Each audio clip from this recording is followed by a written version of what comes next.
सम्पूर्णमा नमस्कार। म इन्जिनियर सुब्रत अर्याल। आज मिति साउन 5 गते शुक्रबारको दिन हामी फेरि पनि एउटा कार्यक्रम लिएर आएका छौँ। आजको कार्यक्रम चाहिँ नियमित टक सो जस्तै हो, तर हाम्रो आज हाइड्रो पावर डेभलपमेन्ट कमिटीले अर्गनाइज गरेको हुनाले चाहिँ आज हाम्रो कार्यक्रम चाहिँ यो स्पेसली इलेक्ट्रिसिटी सेक्टर सम्बन्धी रहेको छ। यो टपिक चाहिँ enhancing electrical infrastructure in Nepal amidst global energy transition भनेर राखेको छु। तर यसमा यहाँलाई म सुरुमै के भन्न चाहन्छु भन्दा मैले most of all New York power authority, न्युयोर्कको एनर्जी सेक्टरमा मैले काम गरेको अनुभवलाई र त्यहाँको एनर्जी सेक्टरमा गएको प्रोग्रेसलाई चाहिँ मैले बढी फोकस गरेको छु। यहाँ त्यसलाई ट्रान्जिसन गरेर नेपालमा त्यसको युज कसरी गर्न सकिन्छ, एप्लिकेबल हुन्छ कि हुँदैन, त्यो जिम्मा चाहिँ यहाँलाई नै म दिन्छु। आजको focus overview of electric power infrastructure, enhanced infrastructure model in generation, transmission र इलेक्ट्रिसिटी मार्केट, त्यो विषयमा थोरै चाहिँ मैले एक्सप्लेन गर्छु। Progresses, challenges and lessons learn by my experience and the history in New York, context in Nepal, global we our concept. म एनआरएनमा पनि भएको हिसाब किताबबाट एनआरको त्यहाँको अध्यक्ष पनि छु, एनआर युएसएको। अलिकति यो नेपालीको कन्सेप्टलाई पनि म केही फोकस गर्न चाहन्छु।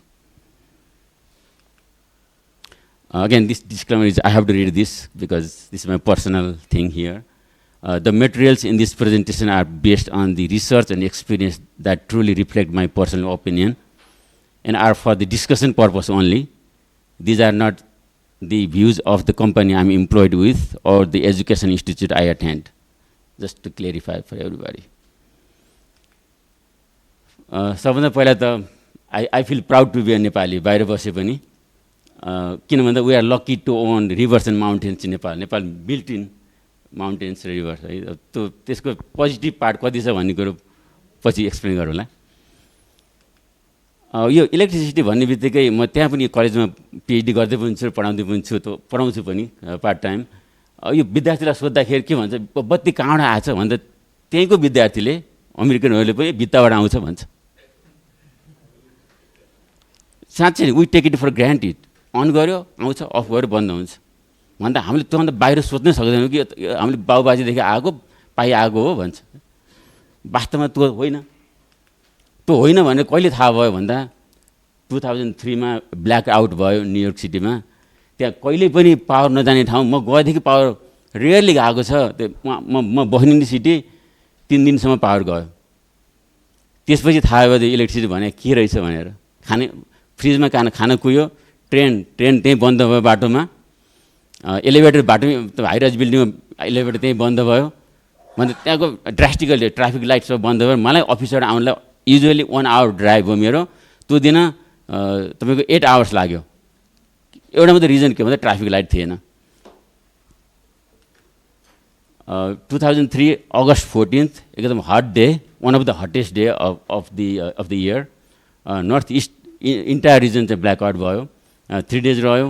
50 मिलियन पिपल क्यानाडा र युएस गएर त्यति एफेक्टेड भए र $10 बिलियन चाहिँ इकोनोमिक लस भने त्यहाँ टेन्टेटिभली भनेको छ। अनि 11 डेथ। किन अब कसरी भयो त?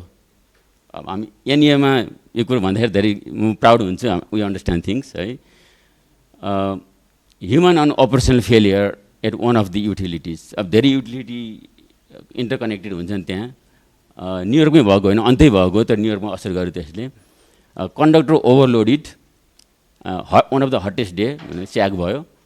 And then contacted trees underneath. Simple issue, biggest problem. त्यो बेलासम्म तपाईँ 2003 सम्म युटिलिटिजहरूलाई कुनै रेगुलेटेड त्यो क्लियरेन्स गर्नुपर्ने कुनै रेगुलेटेड थिएन। उनीहरूले गर्थे युटिलिटिज विल भने तिनीहरूको आफ्नो प्रिन्सिपलमा चाहिँ एनुअली इन्सपेक्सन गरेर ट्रीहरूलाई क्लियरिफाई गर्ने क्लियर गर्ने त प्रोभिजन थियो, तर गभर्मेन्टबाट रिक्वायरमेन्ट थिएन।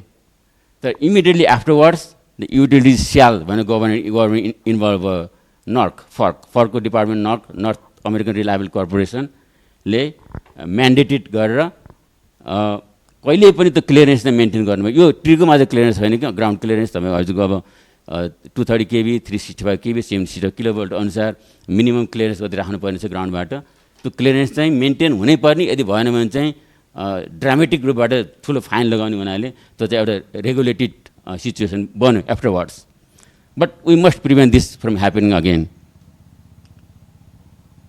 अब हामीले कसरी गर्छौँ त युटिलिटीबाट भन्दा annually lidar survey from helicopter, but old technology helicopter, but now अहिले त ड्रोनबाट हुन्छ। इन्टायर सर्वे गरिन्छ टोटल ट्रान्समिसन लाइन, र त्यो डेटालाई पिएलएस क्याड मोडल, सायद यहाँ पनि त्यही नै होला, पिएलएस क्याड मोडलमा लिएर गएर प्लानर प्रोफाइल बनाइ त्यो तपाईँको त्यो क्लियरेन्स चेक हुन्छ। यदि क्लियरेन्स तलमाथि रहेछ भने immediately on the spot we have to make the correction before we get fine. So अब अलिकति रिलायबिलिटीको बारेमा कुरा गरौँ। अब म चितवनमा अस्ति मेरो घर चितवनमा गएँ, त्यहाँ एक हप्ता बस्दाखेरि आजभोलि त ब्ल्याकआउट छैन भन्ने थियो, तर एभ्री आवर तपाईँको लाइट बत्ती गयो राति पनि। यस्तो गर्मीको बेलामा है त्यो समस्या म आफूले देखेँ। Reliability is a big thing. अब पावर कहिले पनि नजाने ठाउँबाट आउँदा यहाँ चाहिँ त्यो देख्दाखेरि अलिकति दुःख लाग्यो। तैपनि today's electricity system is 99.97% reliable in US. जुन 0.03% अनरिलायबल छ नि, त्यतिको इम्प्याक्ट चाहिँ कति भन्दा $150 बिलियन a year भन्दा 100% त नट पोसिबल। तर रिलायबिलिटी एज क्लोज एज 100% हुनु जरुरी छ। तर इम्प्याक्ट कति छ भन्ने कुरा यसमा देखाउँछ। अब कसरी त्यो इम्प्याक्ट भयो भन्दा डिफेन्स सेक्टरमा त्यसको इम्प्याक्ट पर्छ। ल सेलुलर कम्युनिकेसनमा त $41,000 पर आवर यी पावर आउटेज भयो भने त्यति चाहिँ इम्प्याक्ट पर्छ, followed by others.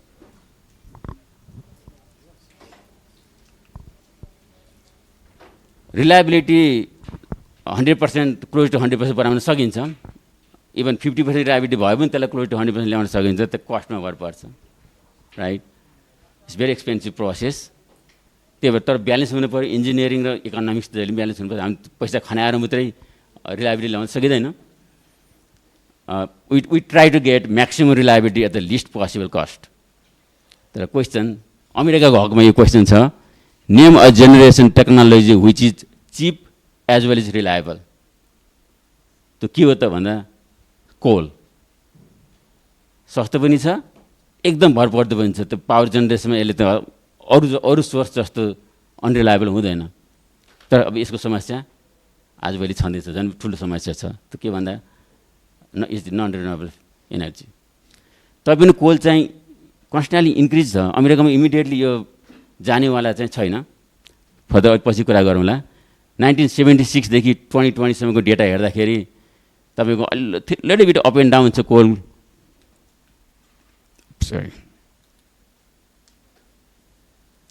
Coal even further increase after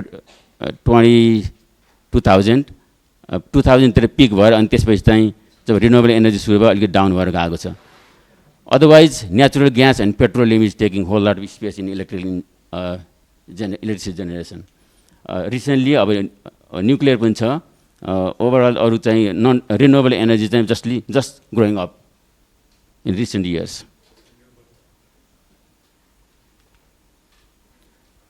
भन्दा अब कोल पनि सस्तो भएर पनि भएन, रिलायबल भएर पनि भएन। हामीले के चाहियो भन्दा अर्को थर्ड प्यारामिटर्स चाहिँ इन्भाइरोमेन्ट फ्रेन्डली हुनु पऱ्यो।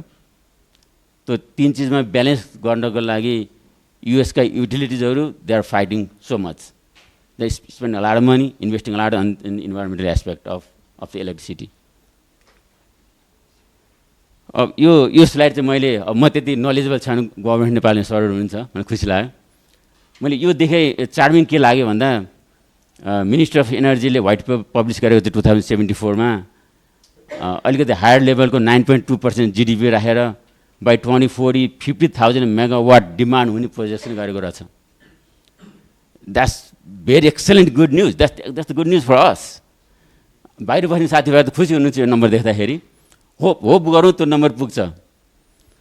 अब त्यहाँ अर्को डिफिनेसन छ, a strong political will involving educate infrastructure development and financial investment is necessary to achieve this target भनेको छ। That's good.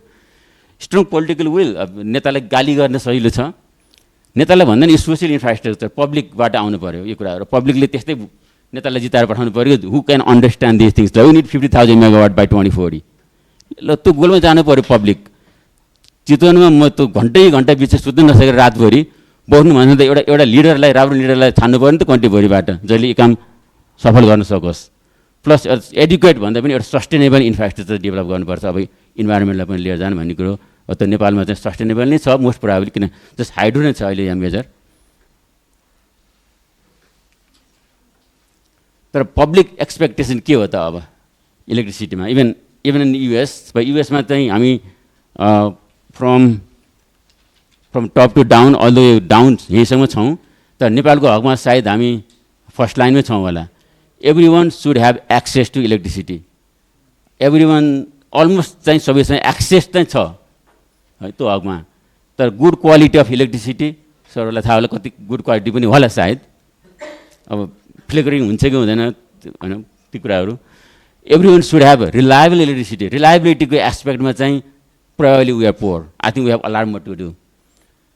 Everyone should have sustainable electricity, sustainable hydro, most probably Nepal sustainable needs. Everyone should have marketable electricity. यो मार्केटेबलको विषयमा थोरै मैले पछि राखेको छु त्यसमा चाहिँ पनि ड्रास्टिक चेन्ज हुने ठाउँ छ यदि युरोपियन अमेरिकन स्ट्यान्डर्डमा लाने हो भने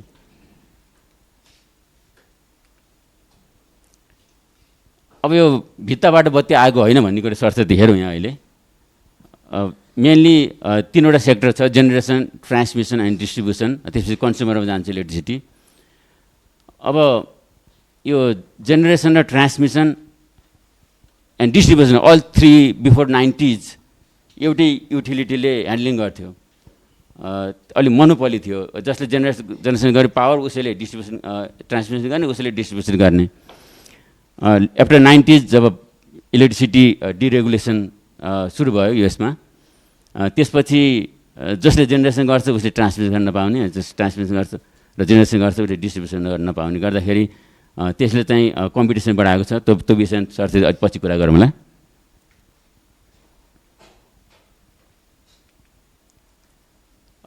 मैले आफूले काम गरेको प्रोजेक्टको बारेमा थोरै यहाँ बताउन चाहेँ अहिले जेनेरेसन सेक्टरमा जाउँ पहिला पछि ट्रान्समिसनमा पनि प्रवेश गर्छु this project is very important because of this project I got into electrical industry म सिभिल इन्जिनियर हुँ बाई ट्रेड तर इलेक्ट्रिक इन्डस्ट्रीमा इन्ट्री गर्नुमा चाहिँ यो नायग्रा पावर प्रोजेक्ट यो नायग्रा रिभर हजुर कति जानुभएको छ युएस नायग्रा फल सायद जानुभयो होला त्यो टुरिज्मले प्रख्यात छ एज वेल एज त्यो नायग्रा रिभर युएस र क्यानाडाको बिचमा बग्छ र त्यो वाटर रिसोर्सलाई दुवै कन्ट्रीले भरपुर रूपले प्रयोग गरेका छन् त्यो कसरी प्रयोग गरेका छ भने त्यो रिभरको पानी बराबर 100% वाटरमा 50% त्यहाँको टुरिज्मको लागि नायग्रा फललाई छोड्ने प्रावधान छ रिमेनिङ 50%मा हाफ एन्ड हाफ युएसतिर हाफ क्यानाडातिर हजुरको यहाँतिर एउटा यहाँबाट टनल निकालेको छ त्यो टनलबाट क्यानाडातिर 25% वाटर जान्छ युएसतिर 25% वाटर गएर दुवैले रिजर्भर बनाएका छन् त्यहाँबाट अलमोस्ट 2800 मेगावाट फ्रम सिङ्गल प्लान्टबाट निस्किन्छ हाम्रो त्यति उनीहरूको क्यानाडाको पनि अलमोस्ट 2800 मेगावाट त्यति इलेक्ट्रिसिटी निस्किन्छ यसले यति प्रोडक्सनबाट युएसको न्युयोर्कको मात्र नभने युएसको इकोनोमीमा ठुलो लाभ भएको छ यो प्रोजेक्ट बनेको 1950s मा 50s को ट्रिटी यो त फेमस ट्रिटी छ नायग्रा ट्रिटी वाटर ट्रिटी त्यसबाट बनेको प्रोजेक्टले सेकेन्ड वर्ल्ड वार पछिको प्लेनहरू बनाउनको लागि चाहिने इलेक्ट्रिसिटी इन्धन चाहिँ यसबाट खपत भएको छ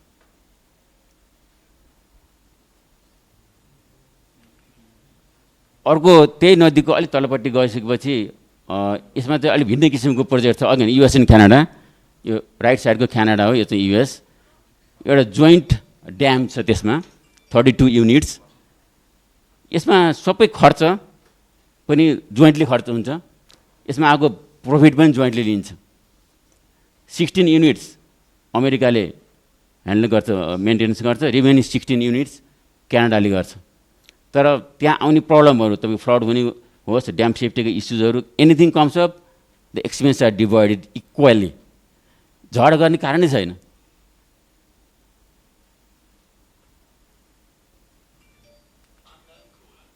यसलाई मैले अलिक डायग्रामेटिकली देखाएँ नायगरा वाटर ट्रिटीमा 100% वाटर तपाईँ 50% चाहिँ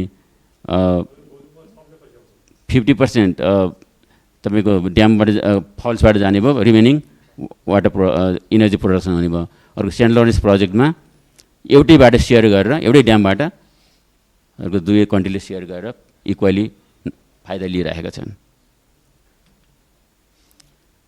अर्को प्रोजेक्ट छ यो pump storage project it's just like a battery अब इन्जिनियर हामी त वी अन्डरस्ट्यान्ड है अब यो नाइट टाइममा जब एनर्जी कन्सम्सन हुँदैन जेनेरेसन भइरहेको हुन्छ वी पम्प वाटर अप यहाँ पम्प हुन्छ 4वटा पम्प चाहिँ 4 युनिट छ यसमा टर्बाइन नै अपोजिट डिरेक्सनमा घुमेपछि त्यो पम्प भएर काम गर्छ त्यसले वाटर पम्प गरेर about 1000 feet above we have upper reservoir तल लोवर रिजर्भरको पानी माथि जान्छ अनि जब डे टाइममा पिक आवरमा डिमान्ड हाई हुन्छ त्यसपछि यसलाई रिलिज गरिन्छ र त्यही पम्प नै टर्बाइनको काम गर्छ र पावर प्रोडक्सन हुन्छ मतलब use just as a battery र यसले ठुलो न्युयोर्क आइसोलाई ठुलो फाइदा गरेको छ न्युयोर्क आइसो के म पछि एक्सप्लेन गर्छु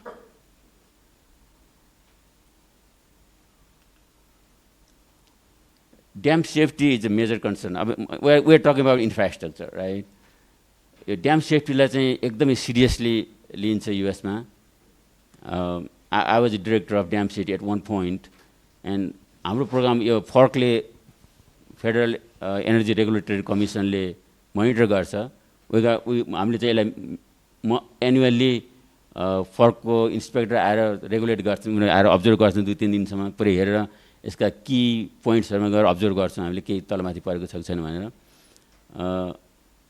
हुँदाहुँदै पनि this happen in California and the स्टेटमा ब्याक इन 2017 हेभी रेनफल भएर तपाईँको यो स्पिलवेबाट पानी रिलिज भयो त इमिडिएटली के नोटिस भयो भन्दा स्पिलवेको तलपट्टि कङ्क्रिटमा अलिकति फेलियर भएको रहेछ अनि स्पिलवे बन्द गर्यो रेगुलर स्पिलवे त्यसपछि रेनफल अझै बढी भयो अनि इमर्जेन्सी स्पिलवेबाट पानी बग्न थाल्यो त्यसपछि सबैलाई डर भयो कि अब समथिङ गोइङ टु ह्यापन कि पानी परिरहेछ लेभल बढिरहेछ अनि अलिकति फेलियर भए पनि रेगुलर स्पिलवे पनि ओपन गर्यो त्यति गरेपछि त्यो ड्यामेज चाहिँ बढ्दै बढ्दै गयो समर हेयर चाहिँ कङ्क्रिटमा ड्यामेज भएको थियो र डाउन स्ट्रिममा वाटर लेभल यति बढी भयो कि अलमोस्ट तपाईँको मोस्टली धेरै बिल्डिङहरू चाहिँ फ्लडेड भएर अबाउट 2 मिलियन पिपुललाई चाहिँ इभ्याकुएट गर्नु पर्यो इमर्जेन्सी लकिली ड्याम त फेलियर भएन त्यो चाहिँ जोगियो तर 3 दिनसम्म पब्लिकलाई इभ्याकुएट गरेर फेरि ब्याक एन्ड फोर्थ गर्दाखेरि त्यस्तो ठुलो ड्यामेज गरेको छ यसलाई चाहिँ हामीले पनि ड्याम सेफ्टी प्रोग्राममा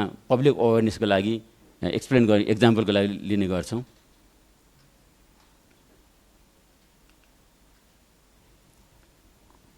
अब सस्टेनेबिलिटी चाहिँ आजभोलि यसले बडा मार्केट लिएको छ युएसमा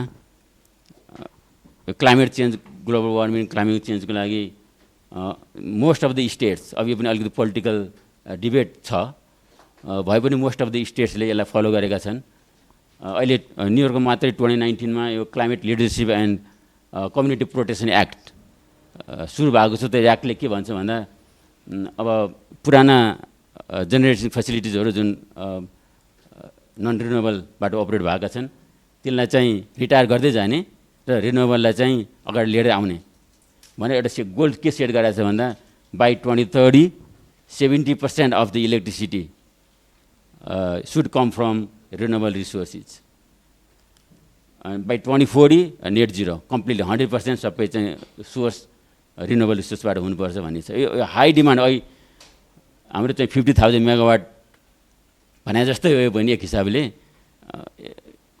चाहिँ एक्सपेक्टेसन एक्सट्रिमली हाई छ तर त्यसलाई सक्सेस बनाउनको लागि गभर्नमेन्ट लागि परेको छ हेर्दै जाउँ त कहाँ पुग्छ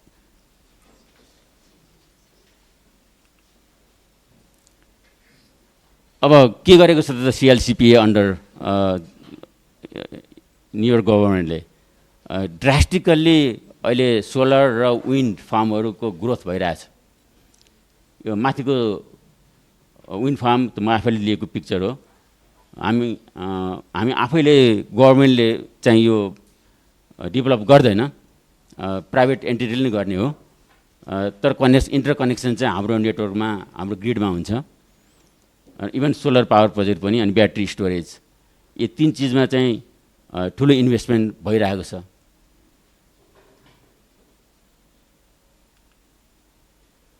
but there are whole lot of challenges. अब विन्ड जहाँ पनि ब्लो हुँदैन, त्यसो हाम्रो स्पेसल ठाउँ छ होइन। सोलर पनि स्पेसल ठाउँ छ। अब न्युयोर्ककै हकमा कुरो गर्दाखेरि मैले सानो म्याप यहाँ देखाएँ अहिले। हाइड्रो, अब मैले नायग्रा फल्सको हाइड्रो भनेको यो हो, सेन्ट लरेन्सको हाइड्रो भनेको यो रिभर यहाँ बग्छ। अब यहाँ अर्को पम्प स्टोरेजको हाइड्रो त्यहाँ छ। Most of the plants are up in north, like यहाँ हाम्रो नेपालमा पनि रिभरहरू त नर्थतिर छ टेन्टेटिभली। अब यहाँ यो त न्युक्लियर पावर प्लान्ट छ। र अहिलेको विन्ड फार्म्सहरू, most of the wind farms are also in the north, like very close to what the hydro power projects are. अब के हुन्छ भन्दा हाइड्रो पावरबाट पनि प्रोजेक्ट एनर्जी जेनेरेट भइरहेछ, विन्डबाट पनि जेनेरेट भइरहेछ, सोलरबाट पनि भइरहेछ। तर हाम्रो डिमान्ड चाहिँ साउथमा छ, about like 300 miles south. 50% of the स्टेटको डिमान्ड कन्सम्पसन हुन्छ just in the south, little एरियामा, सिटी एरियामा। भन्दा यो सबै एनर्जी ट्रान्समिट गर्नु पर्यो। नाउ इस्यु आउँछ ट्रान्समिसनमा। यो ट्रान्समिसन लाइन डिजाइन गरेको 70 years ago when the plants was built। अहिले त्यसको कपासिटीले अहिलेको डिमान्डलाई भेट्दैन। अनि अर्को प्रब्लम के छ भन्दा अब अरू रेगुलर नर्मल टाइममा त भेट्ला, तर पिक टाइममा त अवश्य त्यसमा प्रब्लम हुन्छ। Even if we have enough power, enough renewable power up in north, हामीले यहाँ ल्याउन सकिरहेको छैन कन्जेसनले गर्दा। चाहिने समयमा पावर यहाँ आउन सकेको छैन। भन्दा के गर्नु पऱ्यो भने यो गभर्मेन्टले त लोकल्ली तपाईँको नन रिन्युएबल जेनेरेसन यहाँ भइरहेको हुन्छ, त्यसलाई टर्न अन गर्नु पऱ्यो। त्यसलाई टर्न अन गर्ने त इन्टेन्सन होइन, तर रिलायबिलिटी पर्सपेक्टिभले पावर त जानु भएन even for a second. So त्यसले इमिडिएटली के गर्छ भन्दा चाहेको समयमा यहाँका लोकल क्लाइमेट फ्रेन्डली नभएका नन क्लिन पावर प्लान्टहरू टर्न अन हुन्छन् इमिडिएटली। तर अप इन नर्थ के हुन्छ भन्दा पावर एक्सेस भएर स्पिल गर्नुपर्छ, त हाइड्रो वाटर स्पिल गर्नुपर्छ धेरै भएर। विन्डलाई पहिला प्रायोरिटी हुन्छ, even hydro power is going to be spilled, will be wasted. त्यो सिचुएसन भएको हुनाले हाल रिसेन्टली न्युयोर्क गभर्मेन्टले न्यू ट्रान्समिसन लाइन बिल्ड गर्ने प्रपोजल लिएर आयो। प्रपोजल केही समय अगाडिदेखि थियो, EIA गर्नलाई, प्रोसेस गर्नलाई निकै टाइम लाग्यो। तर यति कम्प्लेक्स छ कि तपाईँको नयाँ रियल इस्टेट, नयाँ जग्गा पाउनको लागि त अलमोस्ट इम्पोसिबल। त्यहाँको लिगल प्रोभिजनले चाहिँ त्यसलाई अलाउ गर्दैन। एउटा मुद्दा हालिदियो भने त्यो लिगली लामो हुन्छ। भन्दा के गर्यो भन्दा पहिला सकेसम्म चाहिँ पहिलाको ट्रान्समिसन लाइनलाई नै अपग्रेड गरेर क्यापासिटी इन्हान्स गर्न कोसिस गरियो। त्यतिले पनि पुगेन, किनभने सप्लाई डिमान्डको डिफ्रेन्स ठुलो भयो। र अहिले नयाँ ट्रान्समिसन लाइन पहिलाको राइट अफ वेबाट, पहिले बनेको ट्रान्समिसन करिडोरबाट नै underground high voltage transmission line बनाउने प्लान भइरहेछ, जस प्रपोजलमै छ। अर्को एउटा चाहिँ क्यानाडाबाट पनि इलेक्ट्रिसिटी हामीले ल्याउने लाने गर्छौँ, जस्ट क्यानाडियन बोर्डर, त्यहाँबाट नयाँ अर्को ट्रान्समिसन लाइन पनि बिल्ड भएको छ पुरानै करिडोरबाट, पुरानो ट्रान्समिसन लाइनबाट। फर्दर अर्को नयाँ ट्रान्समिसन लाइन फेरि क्यानाडाबाट आएको छ, हडसन रिभर आउँछ। हडसन रिभरको बेडबाट, अब ठाउँ छैन, बाहिर जमिनबाट ल्याउन चाहिँ स्पेस नभएको हुनाले हडसन रिभरको बेडबाट पाइपभित्र हालेर HVDC high voltage direct current आउँदैछ त्यहाँ यो साउथमा सिटी सेन्टरमा। Plus by 2035 complete 9000 megawatt complete गर्ने भनेर offshore wind about 10 miles away from the shore, यो बनाउन लागि त भर्खर नयाँ प्रपोजल एप्रुभ गरिसक्यो गभर्मेन्टले।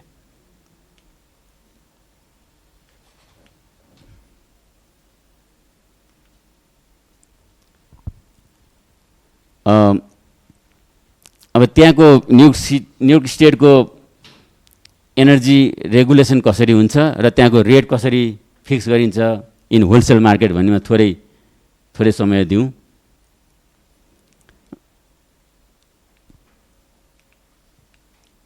यो न्युयोर्क स्टेटको म्याप भयो। Most of the generation happens in north. अब यो पावर फ्लो जहिले पनि नर्थबाट साउथतिर हुने हुनाले इलेक्ट्रिसिटीको रेट होलसेल रेट नर्थमा कम हुन्छ, सस्तो, र साउथमा महँगो हुन्छ। जहाँ सिटी सेन्टर छ त्यहाँ इलेक्ट्रिसिटीको प्राइस महँगो हुन्छ। त्यो इलेक्ट्रिसिटीको प्राइस होलसेलमा हेर्दा त्यो फिक्स हुँदैन। Every 5 minute it changes. अनि यो बिड गर्ने प्रोसेस हुन्छ, बिड गर्ने, अनि सेल गर्नेले पनि बिड गर्छ, लिनेले पनि बिड गर्छ। त्यो दुईटाको म्याच हुने बित्तिकै अनि त्यो प्राइस चाहिँ फिक्स हुन्छ। हुनाले त्यो प्राइस पनि अप एन्ड डाउन भइरहेको हुन्छ होलसेल लेभलमा। तर रिटेल लेभलमा त युटिलिटिजहरूले एउटा फिक्स रेट लगाएको हुन्छ कन्ज्युमरलाई। यो चाहिँ त्यहाँको अहिलेको एक्जिस्टिङ ट्रान्समिसन ग्रिड नेटवर्क। यो चाहिँ वान टिपिकल डेमा भएको तपाईँको pick consumption.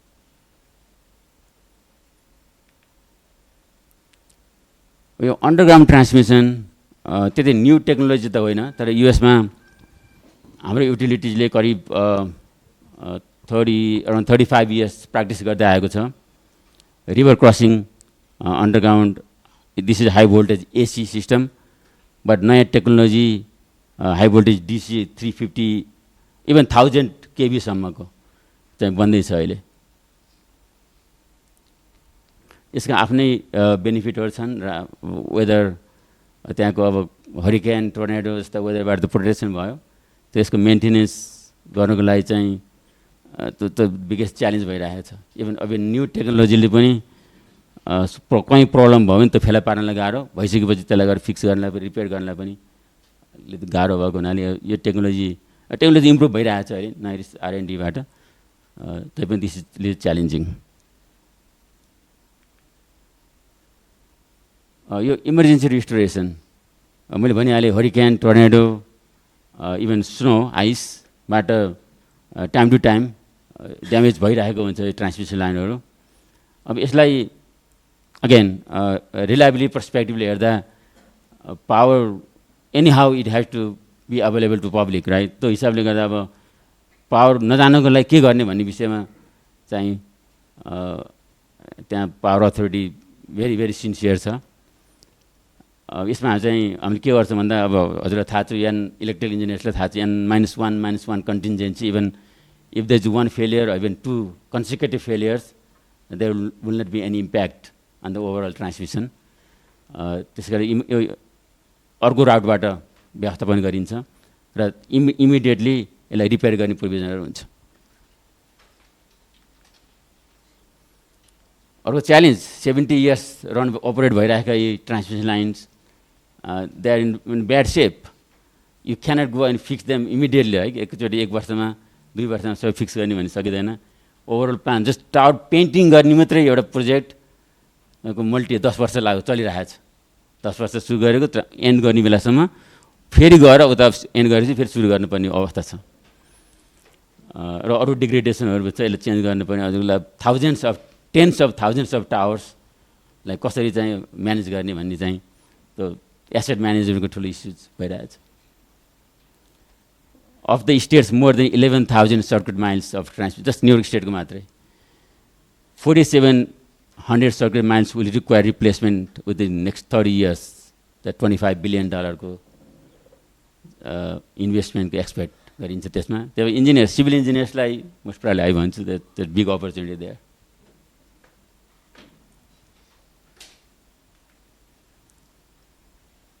So infrastructure for energy transition. Everybody moving towards renewable energy these days, right? Even Europe, US, and Asia, Africa, everywhere. So our goal is replacement of fossil plants with renewables and energy storage. Renewable energy like energy storage नभएसम्म त्यति चाहिँ reliable नहुने हुनाले यो storage technology still R&D प्रोसेसमा छ। मैले भने reservoir टाइपको प्रोजेक्टहरू अथवा पम्प स्टोरेज प्रोजेक्टहरू त्यसले केही हेल्प त गर्छन्, they are very expensive to build. अर्को battery technology also not developed well होइन, अहिलेसम्म चाहिँ त्यति ठुलो स्केलमा डिस्ट्रिब्युसन स्केलमा त छन्, तर जेनेरेसन ट्रान्समिसन स्केलमा अहिलेसम्म पनि त्यति लाभदायक छैन। 20 मेगावाट आवरको रिसेन्टली हामीले एउटा बनायौँ, वान अफ द लार्जेस्ट हो हाम्रो हाम्रो न्युरो पावर अथोरिटीमा so far. Develop a comprehensive electric vehicle fast charging station, गभर्मेन्टले गोल नै बनाएको छ अहिले स्टेटभरि नै फास्ट चार्जिङ इलेक्ट्रिक भेहिकलको लागि। अब ट्रान्सपोर्टेसन सेक्टरमा इलेक्ट्रिसिटी युज गर्ने सरकारको गोल छ। Procurement plan for the purchase or lease of zero emission vehicles for the fleet. Net zero metering for fuel flexible linear generator electric generating equipment. यी प्रोजेक्टहरू गभर्मेन्टले run गरिरहेको छ अहिले इनर्जी ट्रान्जिसनको हकमा। Critical energy infrastructure security and responsibility, establishment of renewable energy laboratory. यो R&Dमा US त अगाडि नै छ। Even if that renewable energy सेक्टरमा अझै पनि त्यहाँ धेरै काम गर्न बाँकी नै छ, त्यो सेक्टरमा पनि सरकारले इन्भेस्ट गरिरहेको छ अहिले पनि। Develop local interconnection and micro grids, एउटा ट्रेन्ड कहाँ गएको छ भन्दा अब एनर्जी लोकली प्रडक्सन गर्नु पऱ्यो। अब टाढाबाट ट्रान्समिसन लाइन बनाएर त्यो एक्सपेन्स गर्नुभन्दा सोलर विन्ड र एनर्जी स्टोरेजको प्रोभिजनबाट ठाउँ ठाउँमै जहाँ डिमान्ड छ त्यही नै जेनेरेट गर्ने गभर्मेन्टको चाहिँ उच्च टार्गेट छ। त्यो हिसाबमा माइक्रो ग्रिड्सहरू र प्राइभेट सेक्टरबाट बनेको प्रोजेक्टहरूलाई इन्टरकनेक्सन गभर्मेन्टको हाइवे एनर्जी हाइवेमा चाहिँ इन्टरकनेक्सन गर्नको लागि धेरै प्रोजेक्टहरू इनिसिएटिभहरू आएका छन्। And establish the codes building codes for the energy efficiency for the appliance for distribution level.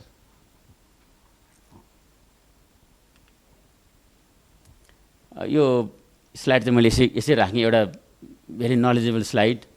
यो sectoral distribution of energy tentative मैले यहाँ के देखाउन खोजेँ भने अब यो हजुरको यो coal 91% of the coal is used in electrical sector in US। भन्दा आजसम्म पनि अहिलेसम्म पनि यो डेटा त अलिकति पुरानो हो, तैपनि अहिलेसम्म पनि कोलले नै मार्केट लिएको छ US मा। 56%, I guess that's 56. No, 26% of the electric power is coming from natural gas. तो पनि non-renewable. Renewable energy बाट त इलेक्ट्रिसिटी सेक्टरमा almost all of them use हुन्छ र some of them चाहिँ तपाईँ केमा जान्छ भन्दा ट्रान्सपोर्टेसन सेक्टरमा पनि गएको छ अब इलेक्ट्रिक भेहिकलले गर्दाखेरि। तर यो ग्रोथ हुने क्रममा छ। तर nuclear energy US has a lot of nuclear power plants, but they are trying to close them as well. Because अब जापानमा जे भयो, जापानको एक्सिडेन्ट पछि क्रमशः nuclear power plant, even their nuclear power plants called renewable, it's debated, some say renewable, some not. अमेरिकाले चाहिँ यसलाई नन रिन्युएबलको रूपमा लिएर क्लोज गर्ने प्रोसेसमा छ।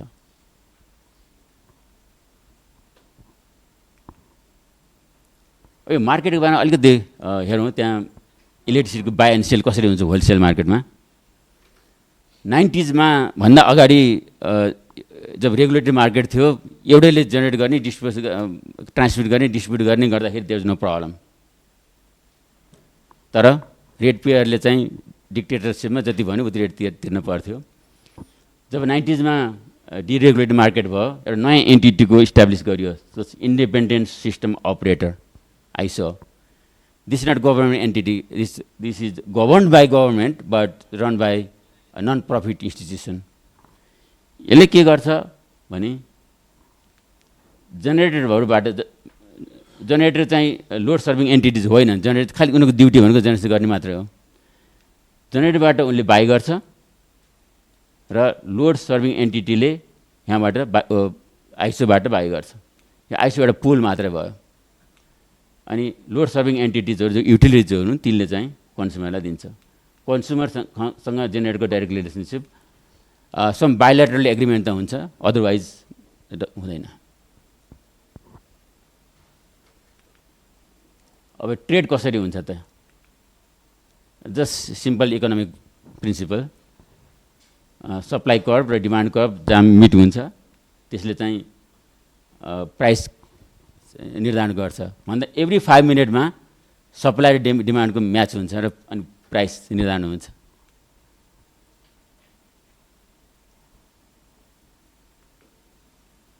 अब न्युयोर्कको हकमा हेर्दाखेरि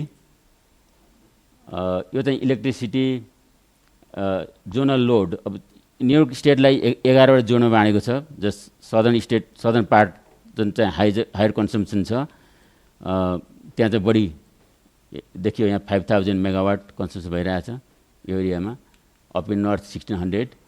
त्यही अनुसार प्राइस इलेक्ट्रिसिटी प्राइस पनि अप इन नर्थमा चिप छ, $29 पर megawatt our, and southern $33 per megawatt hour. At the same time, at certain particular moment, 2017, 11:10 PM.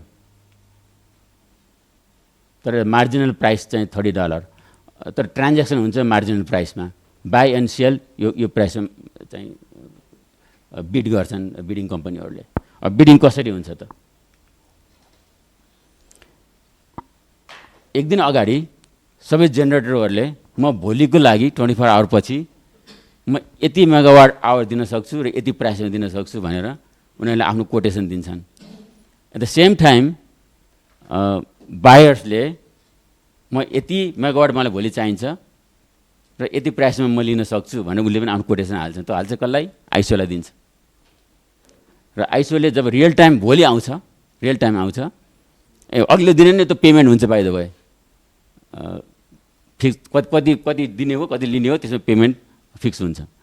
अनि जब रियल टाइम आउँछ भोलिपल्ट, अब कसैले दिन सक्दैनन्, कसैले बढी लिन्छन्, अनि बढी दिएको प्लस माइनस हिसाब हुन्छ, त कुन प्राइसमा हुन्छ भन्दा रियल टाइम प्राइसमा हुन्छ। रियल टाइम प्राइस मैले एक्जाम्पलको लागि $60 पर मेगावाट आवर राखेँ, अघिल्लो दिन $50 पर मेगावाट आवरमा पावर सप्लाईले दिन्छु भन्यो, तर भोलिपल्ट उसले 85 बढी दिन सक्ने क्यापासिटी भयो उसको, तर उसले त्यो बढी चाहिँ $60 पर मेगावाट आवरमा पायो उसले। किन भन्दा डिमान्ड हाई भयो, अनि लोकल नन रिन्युएबल फसिल प्लान्टहरू रन गर्नुभन्दा त मलाई यसलाई चाहिँ बढी पैसा दिएर लानु ठिक भयो भन्दा त्यहाँ होल सिस्टमको क्यालकुलेसन हुन्छ र त्यो प्लस माइनस कति हुन्छ, त्यो प्लस माइनस चाहिँ भोलिपल्टको हिसाबमा मिलाउँछ। र एभ्रिथिङ बिडिङ प्रोसेसबाट जाने हुनाले it's very secure process. Even I am engineer, I am not allowed to enter in that room because we don't have communication with that, it's very secure. Consumer, they never participate in the market, in wholesale market. US भरि हेर्दाखेरि त there are so many generators, many lower serving entities. How can you do that kind of every 5-minute calculations? It's very complex, right? That's why there's a computer program software. Probably we use same thing here. I don't know. It's called, that's what it's called. It's a very powerful program. It runs constantly, doing that buying and selling of electricity calculations. अब यो power grid again मेरो focus चाहिँ रिलायबिलिटीमा, एक second पनि power किन नजाने त त्यहाँ, म आफैले क्वेसन थियो म त्यहाँ एन्ट्री गर्नुभन्दा अगाडि भन्दा by this definition the operational objective of a power grid are to provide continuous quality service at acceptable voltage and frequency with adequate security, reliability, and an acceptable impact upon the environment without damage to the power grid equipment at all at a minimum cost. यहाँ त ल्याङ्ग्वेजमा आयो, तर every word has a meaning and has the government has some plan for it.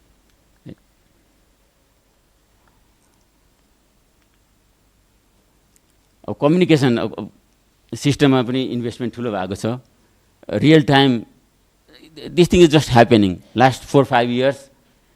Every aspect of the इन्फ्रास्ट्रक्चरमा तपाईँको sensor राखेको छ, जेनेरेटरमा राखेको छ, टर्बाइनहरूमा राखेको छ, ट्रान्समिसन लाइनको एभ्री सेक्टरमा राखेको छ। त्यसले रियल टाइम डेटा सेन्टरमा पठाएर we can see the health of every component of the electrical system, रुमबाट सबै देखिन्छ। अनि कहाँ के प्रब्लम भयो भने ahead of time we can go and try to fix it. अब some problem भइहाल्यो भने पनि तपाईको रेजिलियन्स हाई हुन्छ, गएर त्यसले फिक्स गर्न इमिडिएटली फिक्स गर्न सकिन्छ।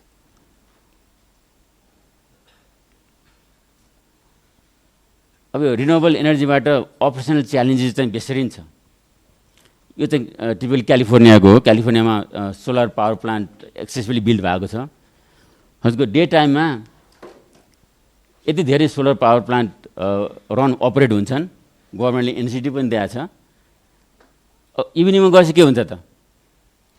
सन त हुँदैन। All the solar power plants are done, dead. Energy storage त्यति राम्रो टेक्नोलोजी छैन भन्दा immediately in the evening like 4, 5, 6 p.m. all the generators, fossil generators has to turn on. So fossil generator यति धेरै र्याम्प गर्नु पर्यो कि यसले गर्दाखेरि दिनभरिको बेनिफिटलाई चाहिँ लस गरिदिन्छ। यो प्रब्लम भइरहेको छ। अब यसको सोल्युसन भने एउटै के हो भन्दाखेरि चाहिँ we have to have a better technology on energy storage. त्यहाँ अर्को अपर्च्युनिटी छ, डग कर्भ भन्छ, भुलिनिसकेको।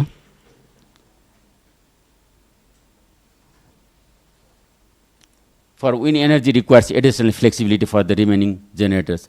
अब त्यही त समस्या के छ भन्दा विन्ड पावरलाई प्रायोरिटी दिएको हुनाले अथवा सोलरलाई प्रायोरिटी दिएको हुनाले सोलर फर्स्ट चाहिँ युज हुन्छ अनि बाँकीलाई चाहिँ घटाउने बढाउने बन्द गर्ने अन गर्ने अफ गर्ने गर्नुपर्छ। That's the trouble for using renewable resources. Just comparing with the traditional and distributed current system, 90s भन्दा अगाडि युनिल्याटरल थियो, जेनेरेसन हुन्थ्यो, उसले ट्रान्समिट गर्थ्यो, पब्लिकलाई दिन्थ्यो। अहिले locally it's happening as we speak. अमेरिकामा all over the state, all over the country renewable energy resources develop भइरहेछ, इन्टरकनेक्सन भइरहेछ। सरकारले यसमा फोकस गरिरहेछ अहिलेको new infrastructure.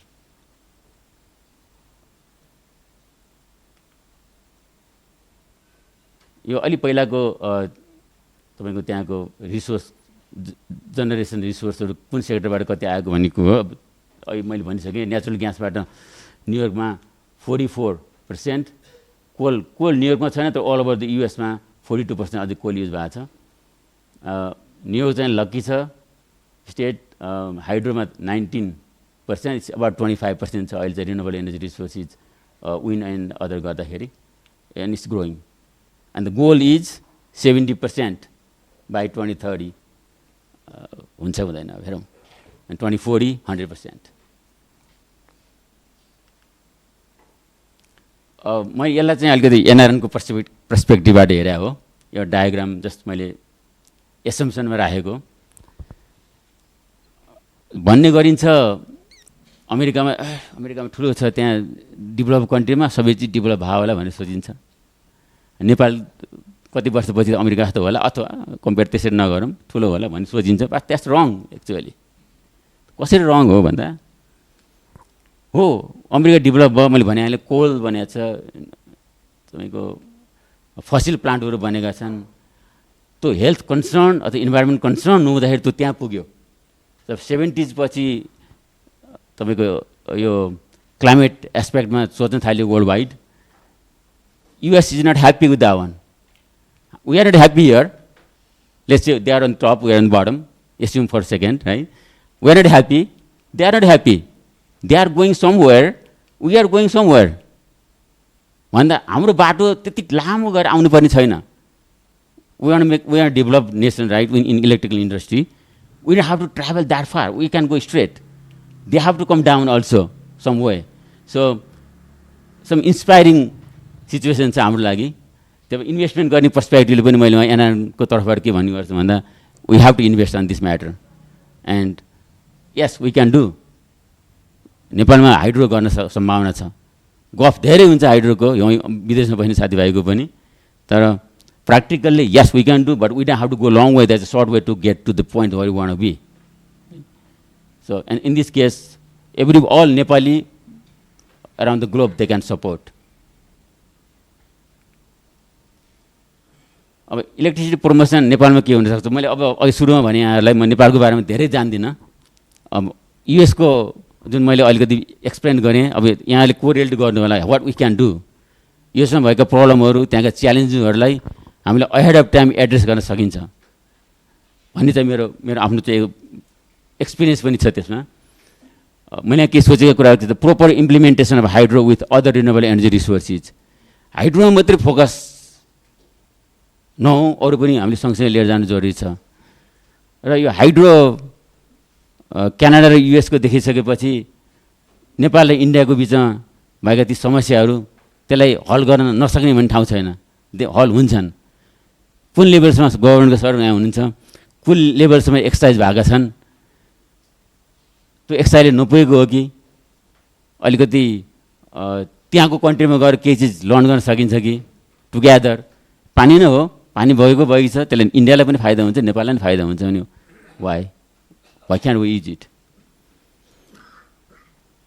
Address climate change and environmental setback. Climate चेन्जले नेपाललाई पनि असर गरिरहेछ, माउन्टेन पग्लिरहेको छ, तर नेपालले गर्दा होइन, प्रदूषण डेभलप कन्ट्रीले गर्ने, नेपालले घाटा खानुपर्ने। करेक्सन कसले गर्नु पऱ्यो भने नेपालले करेक्सन गर्ने होइन, करेक्सन तिनीहरूले गर्नुपर्छ। त्यो कुरामा यहाँको गभर्मेन्टले डिल गर्नै जरुरी छ। Uninterrupted supply of electricity to users, reliability कुरा आयो फेरि, त्यसमा हामीले कसरी फोकस हुन सकिन्छ। जस्ट अभाइलेबिलिटी मात्रै भएन, पावर छ, लाइन जोडिएको छ, बत्ती बाल्दाखेरि आउँछ एकछिन, कहिले आउँदैन, भएन। Constantly throughout the day, throughout the hours the power should be available. त्यो डिरेक्सनमा हामी कसरी जान सकिन्छ। Safety in energy generation, transmission and uses. सेफ्टीको कन्सर्नमा I have no clue how it's done in Nepal, but we are very concerned. त्यहाँ पब्लिकको डेथ हुने कुरामा होस् अथवा एक्सिडेन्ट हुने कुरामा होस्, वान डेथ भयो भने द्याट्स द वर्स्ट थिङ, इमेजै बिग्रिन्छ। Energy security through electricity management. अब एनर्जी सेक्युरिटीको हिसाब किताबबाट अब एनर्जीलाई ट्रान्सपोर्टेसन सेक्टरमा पनि युज गर्न सक्यो। अब भनौँ 50,000 मेगावाट आयो भने के गर्ने त भन्ने कुरा, एक्सपोर्ट गर्ने कुरा डिबेट सुनिन्छ, फेसबुकमा देखिन्छ कहिलेकाहीँ। इन्टरनल युज गर्ने त ठाउँ धेरै छन् नि। इभन युएसमा, न्युयोर्कमा पनि अहिले ड्रास्टिकली पेट्रोलियम रन कार्सलाई चाहिँ इलेक्ट्रिक भेहिकलहरूमा चेन्ज भइरहेछ, चार्जिङ स्टेसन ठाउँ ठाउँमा राखिरहेको छ। भने that we can do here.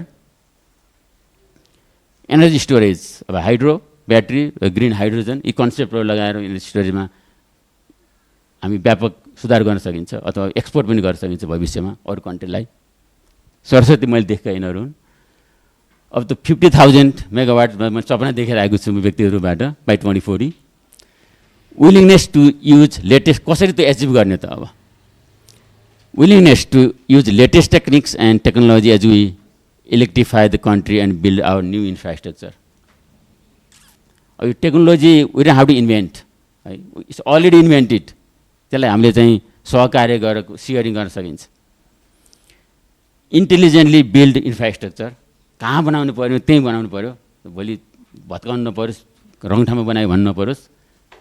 Build intelligent structure, ऊ आफूले समस्याको समाधान गरिदियोस्। प्रब्लम भयो भने self healing. Utility to behave as a community energy platform provider. युटिलिटीले नाफा खाने मात्रै होइन, पैसा कमाउने मात्रै होइन, कम्युनिटीको लागि काम गर्नु पऱ्यो। जुन चाहिँ अहिलेको डिरेगुलेटेड मोडल छ युएसको, त्यसले त्यही मोडलमा गइरहेछ। Again, I am repeating this again. I am proud to be a Nepali because we are lucky to own rivers and mountains because that's renewable. हाम्रो opportunity धेरै छ, but we must use them diligently. यतिमै end गरेँ। Thank you so much.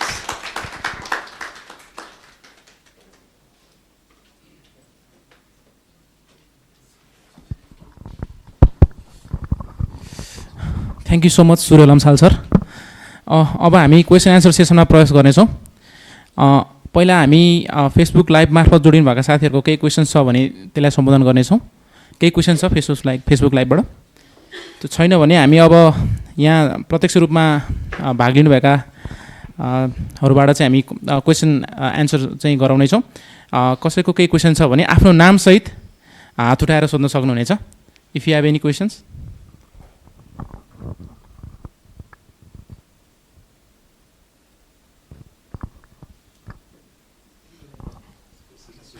अच्छा sir, नाम सहित। म जगन्नाथ श्रेष्ठ यो भेरी इन्फर्मेटिभ प्रेजेन्टेसनको लागि तपाईँलाई धन्यवाद छ। मेरो 2-3वटा क्वेरिज है, क्वेसन भन्दा पनि है, सिम्पल। यो सबैभन्दा पहिला नि यो युनाइटेड स्टेट्समा इनर्जी कस्ट, म म्यासाचुसेट्समा जाँदाखेरि एकजनाको मैले इलेक्ट्रिसिटीको इनर्जी कस्टको बिल हेरेको थिएँ कि त्यो बिलमा कम्पोनेन्टहरू एउटा इनर्जी कस्ट रे, अर्को ट्रान्समिसन कस्ट रे, अर्को के कस्ट प्लस अनि सर्टेन पर्सेन्टेज चाहिँ रिन्युएबल इनर्जी डेभलपमेन्टको लागि कस्ट है, ट्याक्स भन्ने के भने त्यसैमा जोड्या हुन्छ 0.something सेन्टहरू होइन। यो बारेमा अलिकति एक्सप्लेन गरिदिनुहोस्। यहाँ NEA को साथीहरू पनि हुनुहुन्छ सबै होइन, कसरी हामी कहाँ त 1 युनिटको 8 रुपियाँ 10 रुपियाँ इत्यादि, तर त्यो युएसएमा यस्तै राम्रोसित ब्रेकडाउन छ होइन, त्यो बारेमा अलिकति भनिदिनुहोस् है। एउटा यो भयो। अर्को सानो अनि इनर्जी स्टोरेजको यहाँ कुरा गर्नुभयो नि तपाईँले, अब हाइड्रोजन यो त नयाँ कुरा हो, ब्याट्रीको कुरा हुनु है। यो ब्याट्री कुन टाइपको ब्याट्री हो र त्यसको क्यापेसिटी कति हो? मिलियन्स अफ एम्पियर आवर होला नि होइन, कति भोल्टको होला? तपाईँको एक्सपिरियन्स छ भने यो दुईटामा अलिकति हाइलाइट गरिदिनुहोस् न है। धन्यवाद। हजुर, हस्।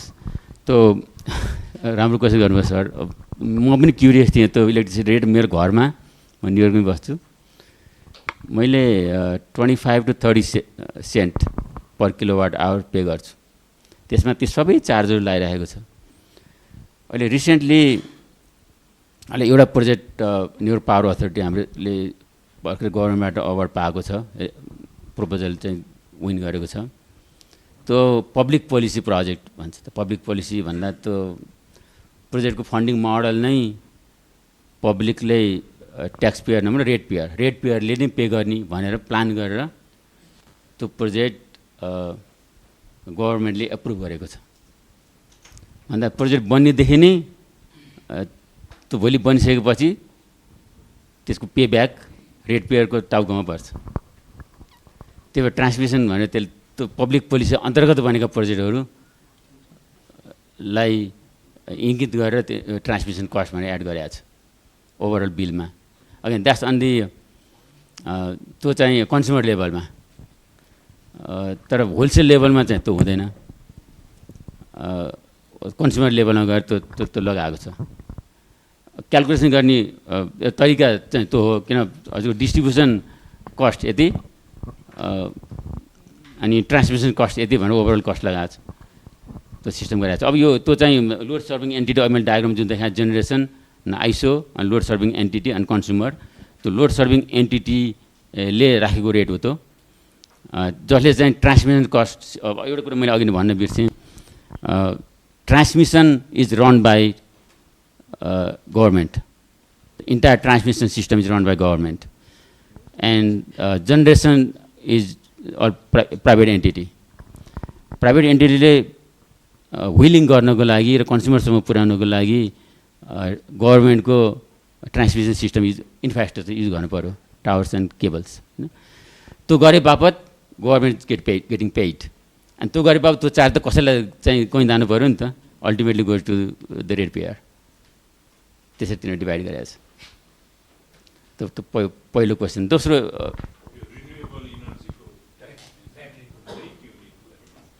हजुर, ट्याक्स क्रेडिट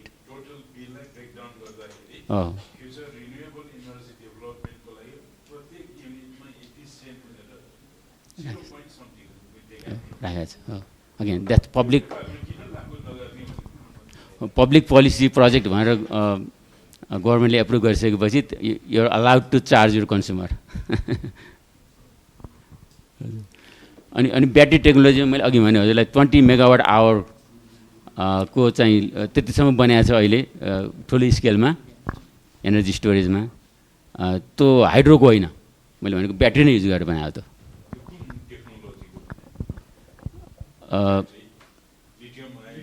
लिथियम, अहिले हामीले लिथियम आइन नै राखेका छौँ त्यसमा चाहिँ, just 20 megawatt hour, just very little right comparative. त्यो हामीले अहिले एक्सपिरियन्समै छौँ त्यसको एफिसियन्सी। भर्खरै अपग्रेड भएको छ त्यो प्रोजेक्ट। डेभलपमेन्ट फेजमा छ हजुर सर एउटा क्वेसन फेसबुक लाइभको लिइहालौँ है सर फेसबुकमा एउटा क्वेसन आएको छ विनोद लोनी सर हुनुहुन्छ उहाँले सोध्नु भएको छ in 2003 supply disturb in power of New York in N-1 system, how supply was disturbed because of sagging of only one transmission line? Or was this because of protection system failure? त्यसमा के हुनु के भएको के हो भने त्यसको ठुलो रिपोर्ट चाहिँ मैले अध्ययन गर्ने समय पाएको थिएँ त्यो न्युयोर्कमा भएन तपाईँको northern eastern region they are interconnected right one New York system आइसिओसँग इन्टरकनेक्टेड पेन्सिल्भेनियाबाट कनेक्ट छ तपाईँको टोरन्टोको इन्टरकनेक्सन छ मोन्ट्रियलको भयो कहाँ भन्दा ओहायो भन्ने स्टेटमा यो टिपिकल हुने कुरा पनि हो च्याक भएर कहीँ टच भएको अरू कन्डिसनहरू पनि छन् तर इमिडिएटली त्यो लाइनलाई डिस्कनेक्ट गर्नुपर्ने अपरेटरले गर्नुपर्ने त्यो अपरेटर एभाइलेबल नभएको सिचुएसनमा त्यहाँ फेलियर भयो power has to go somewhere right it flow somewhere else and त्यो सेकेन्ड फेलियर भयो cascading failure one after another right एउटा फेलियर भयो अनि दोस्रोमा ओभर भोल्टेज भयो त्यो फेलियर भयो अनि त्यसपछि अर्कोमा गयो अर्को ओभर फेलियर भयो त्यो इन्टरकनेक्ट भएर इन्टायर चाहिँ फेलियर भएको हो सेल्फ हिलिङ थिएन त्यसपछि अहिले चाहिँ self healing even without intervention अपरेटरको इन्टरभेन्सन नभइकन पनि सेल्फ हिलिङ भएर सर्किट ब्रेकर ओपन हुने चाहिँ अहिलेको सिस्टम भएको भने त्यो बेला थिएन नभएर तपाईँको त्यो सेन्सरले काम नगरेर भन्नुभयो त्यो थिएन म्यानुअल सिस्टम भएको हुनाले फेलियर भयो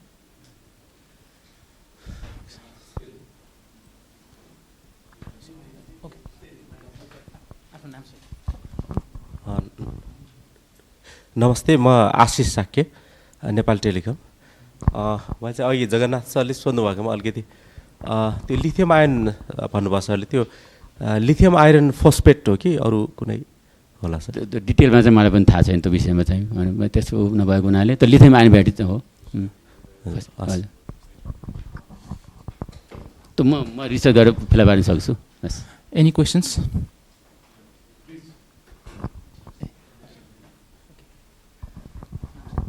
म बाल सुन्दर मल्ल म विद्युत प्राधिकरणमा 16 वर्ष काम गरेको म transmission line engineer as well है यो चाहिँ मैले सानो नोट चाहिँ हाम्रो सिनको society of electric engineer Nepal यो चाहिँ 8-10 दिनभित्र एउटा चाहिँ प्रोग्राम हुँदैछ त्यसको लागि प्रिपेयर गरेको नोट हो यो है अब तपाईँसँग सम्बन्धित कहाँबाट हुन आयो भने नेपालमा तपाईँले अघि भन्नुभयो नि नारायणघाटमा बस्दाखेरि तपाईँलाई चाहिँ घन्टा घन्टामा यो चाहिँ त्यो भयो चितवनमा बस्दाखेरि भनेको हामी कहाँ के भने सबभन्दा ठुलो अहिलेसम्मको defect we don't have any reserve hot spinning reserve भनेको पटक्कै छैन है जति जेनेरेसन हुन्छ त्यति नै खपत हुन्छ रिजर्भ सिस्टम भनेको राख्ने हाम्रो चलन नै छैन त्यो कल्चर नै आएको छैन त्यसले गर्दाखेरि त्यो सिस्टमहरू चाहिँ टाइममा फेल हुने कारण त्यो नम्बर 1 अनि नम्बर 2 चाहिँ यो तपाईँले चाहिँ जुन अघि चाहिँ यो ग्रिन इनर्जीको कुरा गर्नुभयो नि नेपालमा पनि ग्रिन इनर्जीको धेरै पोसिबिलिटिज छ त्यो अहिलेसम्म चाहिँ एक्सप्लोर भएको छैन है अहिले चाहिँ विन्ड इनर्जी सोलरको चाहिँ अलिकति कल्चर डेभलप भइरहेको छ त्यसमा हामी गइरहेका छौँ यदि तपाईँ चाहिँ यो सिएमको प्रोग्रामसम्म बस्नुहुन्छ भने 10-12 दिनभित्र हुन्छ तपाईँको presence will be very useful and is very informative for you र अर्को कुरा चाहिँ तपाईँलाई चाहिँ you as a president of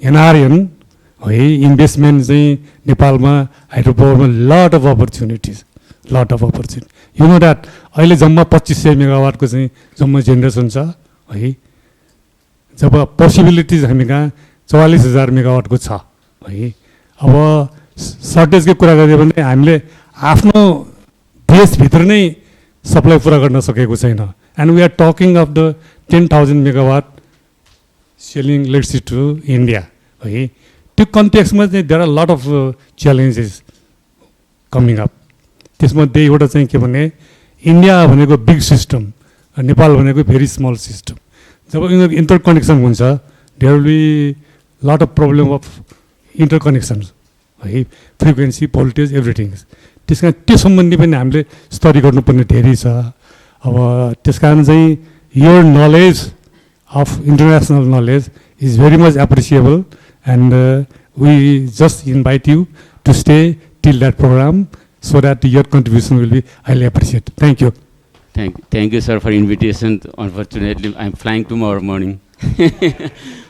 यो फ्राइडेको कार्यक्रम अघिल्लो फ्राइडे राख्नु खोजेको थिएँ, म फेरि चितवन जानुपर्ने थियो अनि आजलाई राखेको अघिल्लो दिन भएर तर आइम विथ यु मलाई उहाँबाट पनि हेल्प गर्नुपर्छ भने म रिमोटली पनि I think I will be able to help जुममा बसेर गर्न सक्छु हजुर हजुर हजुर त्यो गर्न सकिन्छ अनि सरले भन्नुभयो यो 40,000 मेगावाट हाम्रो पोटेन्सियल छ हामी गर्न सक्छौँ भन्ने कुरामा मलाई युएसमा एउटा डेटा सेन्टर नेपालमा डेटा सेन्टर बनाउन सकिन्छ भनेर सोधेको थियो कम्प्युटरको डेटा सेन्टर अलिक कोल्ड रिजनमा त्यहाँ हिटेड हुनेले कोल्ड रिजनमा चाहिँदो रहेछ न्युयोर्कमा अब न्युयोर्कको अप स्टेट जहाँ चाहिँ तपाईँको रिन्युएबल एनर्जी छ त्यो एरियामा आजभोलि डेटा सेन्टर बनिरहेको छन् किनभने त्यहाँ चिप एनर्जी चाहिन्छ एउटा त नम्बर वान त्यहाँ एनर्जी स्पिल भइरहेको छ खर्च खेर गइरहेको छ भने त्यहाँ अलमोस्ट फ्रीमा पनि पाइन्छ गभर्मेन्टको प्रोजेक्टहरू तिनले नेपालमा पनि एउटा भाइबल छ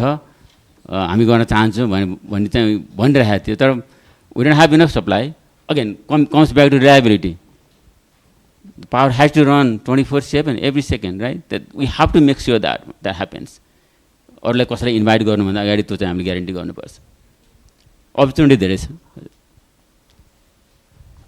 हेलो सर नमस्ते म आशुतोष झा नेपाल टेलिकमबाट सरले अघि एउटा क्यालिफोर्नियाको एउटा डक कर्भको देखाउनु भएको थियो म 15 दिन पहिला त्यो एउटा पढाएको थिएँ आर्टिकलै पढाएको थिएँ यसको बारेमा जस्तै मैले भन्नु खोजेको कुरा के हो भने जस्तै त्यहाँ जस्तै अब बिएसएस अलरेडी त्यहाँ राम्रो क्वान्टिटीमा जो इन्स्टल्ड छ क्या बिएसएस तर पनि त्यहाँ त्यो इस्युहरू आयो जुन सरले भन्नुभयो नि कन्जम्सनको कुराहरू र हाम्रो लोडको पिक लोडको कुरा भनौँ र पिक जेनेरेसनको कुराहरू भनौँ होइन त्यसले गर्दा जुन डकको इस्यु आयो होइन अनि अहिले पहिला 5 मेगावाट क्यापेसिटीसम्म त्यहाँ स्टोर थियो 2018सम्म अहिले लगभग 200 मेगावाटसम्म थियो बिएसएसको स्टोरेज क्यापेसिटी अहिले उनीहरूको लगभग 5 गिगावाट भइसक्यो क्यापेसिटी 5 गिगावाट र त्यस्तै म कुरा कहाँ जोड्न खोजिरहेको छु भने बिएसएसको जस्तै हाम्रो नेपालमा पनि एनइएले भर्खर सोलर प्लस बिएसएस भनेर तपाईँको जुम्ला हुम्ला र डोल्पामा अहिले जस्तै अब स्मल क्यापेसिटीको like 4 megawatt hours 9 megawatt hours यस्तो टाइपको गरेर लगभग 20 मेगावाट बिलोमा हुन्छ नि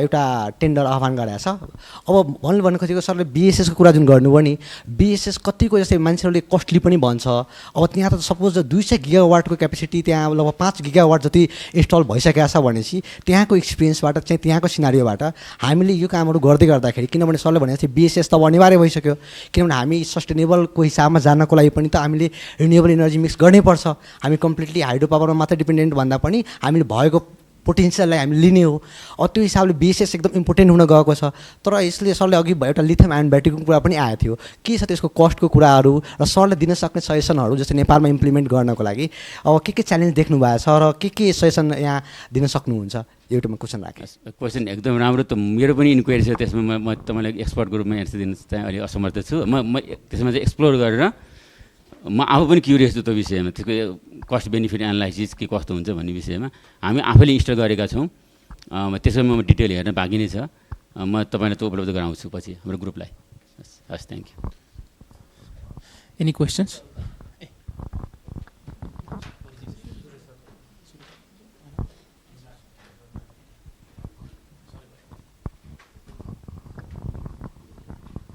नमस्कार म सूर्य प्रसाद अधिकारी सुरुकै स्लाइडमा चाहिँ नि यहाँले जुन नर्थ साइड त्यो पनि के अरे यो क्यास्केडेड ब्रेकडाउनको राख्नु भएको छ होइन त्यो चाहिँ मैले नि मास्टर्स गर्दाखेरि एउटा म्यानेजमेन्ट टपिक्समा त्यो इन्क्लुड गरेको थिएँ त्यसको अध्ययन गर्ने मौका पाएको थिएँ र अलिकति तपाईँले भनेको र मैले त्यहाँ पढेकोमा केही फरक देखेँ कि त्यहाँ चाहिँ के भन्छ एक त त्यो एरिया नै एकदमै कन्भेन्सनल टेक्नोलोजीको चाहिँ नि इक्विपमेन्टहरू भएको एरिया थियो जसलाई चाहिँ नि रिफर्बिस गर्नुपर्ने अथवा त्यसको ओभरहाउलिङ गर्नुपर्ने अथवा त्यस चेन्ज गर्नुपर्ने अवस्था एउटा दोस्रो चाहिँ नि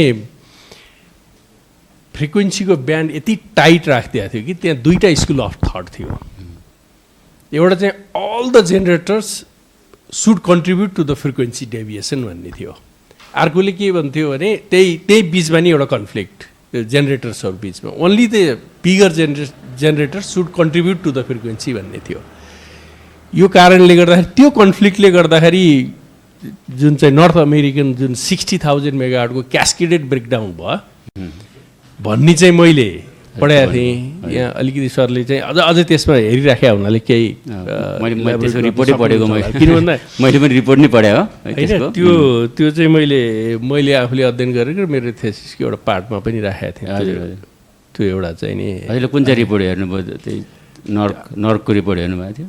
नर्थकै रिपोर्ट हेरेँ अब मैले त्यतिखेर। म त्यतिखेर मास्टर्स गर्दै थिएँ जर्मनीमा। हजुर त्यसकारण अहिलेको हिसाबले हेर्दा अमेरिकामा चाहिँ अझै स्टिल धेरै चाहिँ ऊहरू चाहिँ कन्भेन्सनल सिस्टम छन् जुन स्मार्ट ग्रिडको हिसाबले हेर्ने भने कतिपय मलाई जहाँसम्म लाग्छ 7-8 स्टेटले त स्मार्ट ग्रिड युजै गर्न खोजेका छैनन्। त्यस्तो पनि मैले कहीँ पढाएको थिएँ। Is it true or not? मेरो क्वेसन यति मात्र। अरू युटिलिटी अरू स्टेटकाले चाहिँ अलिक बिहाइन्ड छन् अथवा न्युयोर्क स्टेट चाहिँ एग्रेसिभ छ त स्मार्ट ग्रिड युज गर्नको लागि। मैले अघि पनि भने हामीले धेरै सेन्ससहरू रिसेन्टली गएको 4-5 वर्षमा अलमोस्ट अल ओभर द स्टेटका मेजर पोर्सन ट्रान्समिसन लाइनका ट्रान्समिसन इन्फ्रास्ट्रक्चरहरूमा राखिसकेका छौँ। इभन जेनेरेसनमा पनि हजुर त्यो सेन्सरहरू राखेको हुनाले त्यो सेल्फ हिलिङ तपाईँले भन्नुभयो जस्तै अटोमेटिक बन्द भन्ने खोल्ने बन्द भए पनि उसले किन बन्द भएको कज के हो हेल्थ इस्यु इक्विपमेन्टको हेल्थ इस्यु आइडेन्टिफाई गरेर उसले आफैले सल्भ गर्ने सिस्टम सुरु भएको छ। That's the definition of smart grid by the way होइन। र न्युयोर्क चाहिँ ह्याप्पी टु इम्प्लिमेन्ट। अमेरिकाभरिमा सबभन्दा पहिला डिजिटल युटिलिटीको रूपमा अगाडि बढेको हाम्रो न्युयोर्क पावर अथोरिटी नै हो र चाहिँ हामी त्यसबाट ब्याकअप भन्ने चाहिँ छैन, सिस्टम छैन। अरू स्टेटहरूमा चाहिँ उनीहरू जस्तो नर्थ क्यारोलाइना लगायत अरू धेरै 4-5 7-8 स्टेटले चाहिँ स्मार्ट ग्रिड हामी युज गर्दैनौँ भन्ने खालको त्यो खालको एउटा थट पनि आएको थियो होला। सायद कुनै फेलियर भयो होला अनि उहाँहरूले त्यो फेलियरलाई ठुलो इस्युको रूपमा लिनुभएको छ होला अथवा टेक्नोलोजी वेट गरेर बस्नुभयो होला, त्यो हुनसक्छ।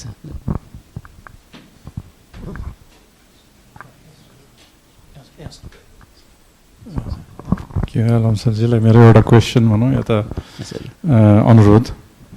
म अहिले रिसेन्टली पम्प स्टोरेज पावर प्लान्टहरूको इन्डिपेन्डेन्टली प्राइभेटली आफ्नो रिसर्च भनौँ अथवा एक्सप्लोरेसन भनौँ रिसर्च गरेर छु।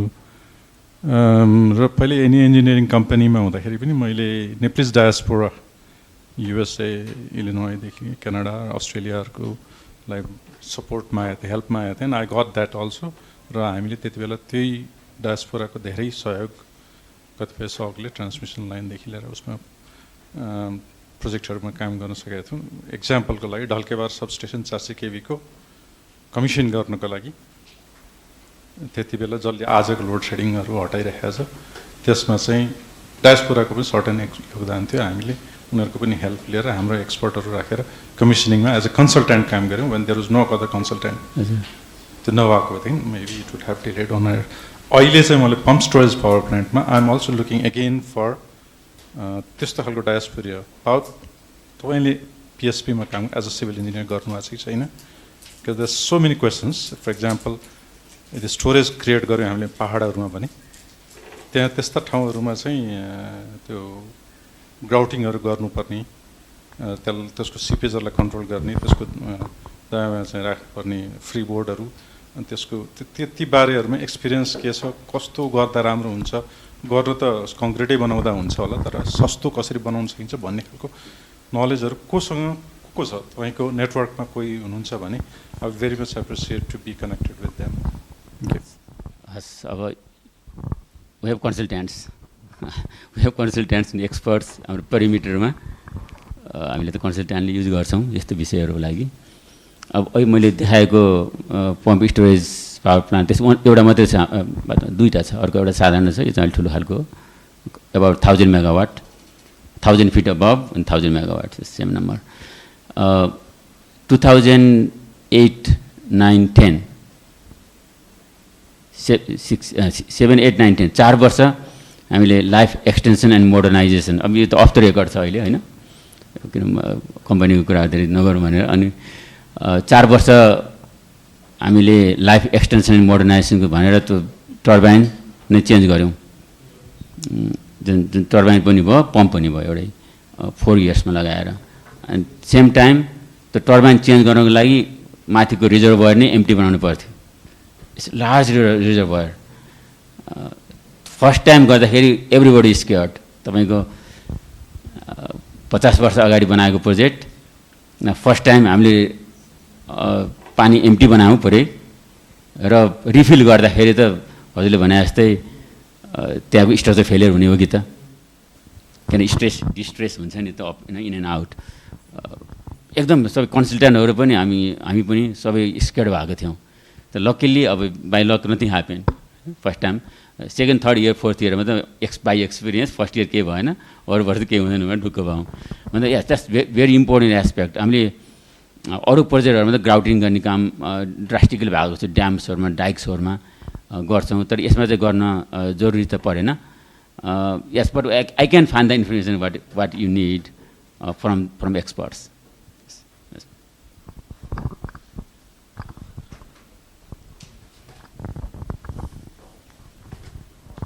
नमस्कार म इन्जिनियर मिथुन पौडेल अहिले यो विद्युत उत्पादकहरूको संस्था इन्डिपेन्डेन्ट पावर प्रड्युसर एसोसिएसनको केन्द्रीय कार्य समिति सदस्य पनि छु हामी ऊर्जा उत्पादकहरूको संस्थाले अहिले हाम्रो इप्यानमा 451 रिन्युड मेम्बर हुनुहुन्छ मेम्बर भनेको विद्युत आयोजनाहरू हो इन्डिपेन्डेन्टबाट डेभलप गरिरहेको करिब रिन्यू नभएको सहित हिसाब गर्दा 500 भन्दा प्लस बढी आयोजनाहरू पनि हुनुहुन्छ छन् र यहाँको जुन कन्सेप्टहरू हजुरले गरेको प्रेजेन्टेसनको समरी बुझाइ हाम्रो इन्डिपेन्डेन्ट पावर प्रड्युसरको डेभलपर साहबहरूलाई सुनाउन पाए राम्रो हुन्थ्यो भन्ने लागिरहेछ यहाँ उपमहासचिवज्यू पनि आउनु भएको छ सायद मिल्यो भने कुनै कार्यक्रम पनि आयोजना गरौँला यसै सन्दर्भमा मैले हजुरको अलिकति इन्टेलेक्चुअल कुराहरूमा 2-4 कुरा अलिकति एक्सपिरियन्सहरूमा चाहिँ एउटा कुरा हजुरले अलिक बढी नोटिस गर्नुभयो river and mountains are blessing of Nepal भन्नुभयो तर हामीलाई चाहिँ यहाँ नेपालको मान्छेलाई चाहिँ बुझाइ चाहिँ कर्स छ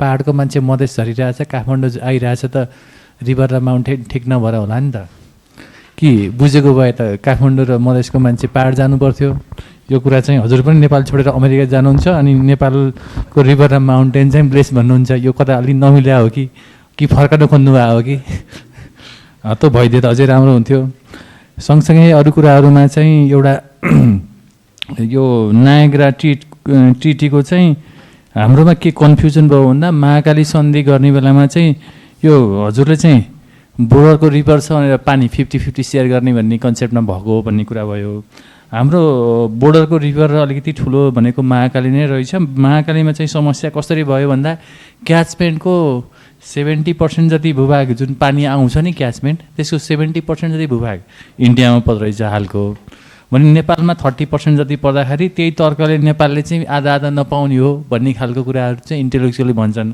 तर राजनीतिक रूपमा चाहिँ बोर्डरको रिभर भएको हुनाले आधा हुनुपर्छ भन्ने खालको कुराहरू उठि पनि रहेको छ यसलाई कसरी अगाडि बढाउन सकिएला अनि सँगसँगै हजुरले यो एनइएको पनि हजुरले जस्तो अमेरिकामा भन्नुभयो 1990 कुन समयतिरको हो सायद नेपालमा पनि त्यस्तै छ तपाईँको एनइए अझै पनि तपाईँको एनइएले सब्सिडरी कम्पनी बनाएर बिजुली उत्पादन गरिरहेछ आफै जेनेरेसन गरिरहेछ आफै ट्रेड गर्छ उस्तै पनि इन्डिया बिजुली बेच्दा नि हामी प्राइभेटहरूले विद्युत ऐन संशोधन गराउन भन्दाखेरि नि एनइएले आफैले बेच्न खोजेको हो कि के भएको त्यो कुरा पनि अगाडि बढिरहेको छैन यसलाई पनि हजुरले केही आर्टिकल बनाएर यसलाई पनि अलिकति लबी गरिदिनु भने हामी पनि स्वतन्त्र उत्पादकहरूलाई पनि राम्रो हुन्छ भन्ने लाग्छ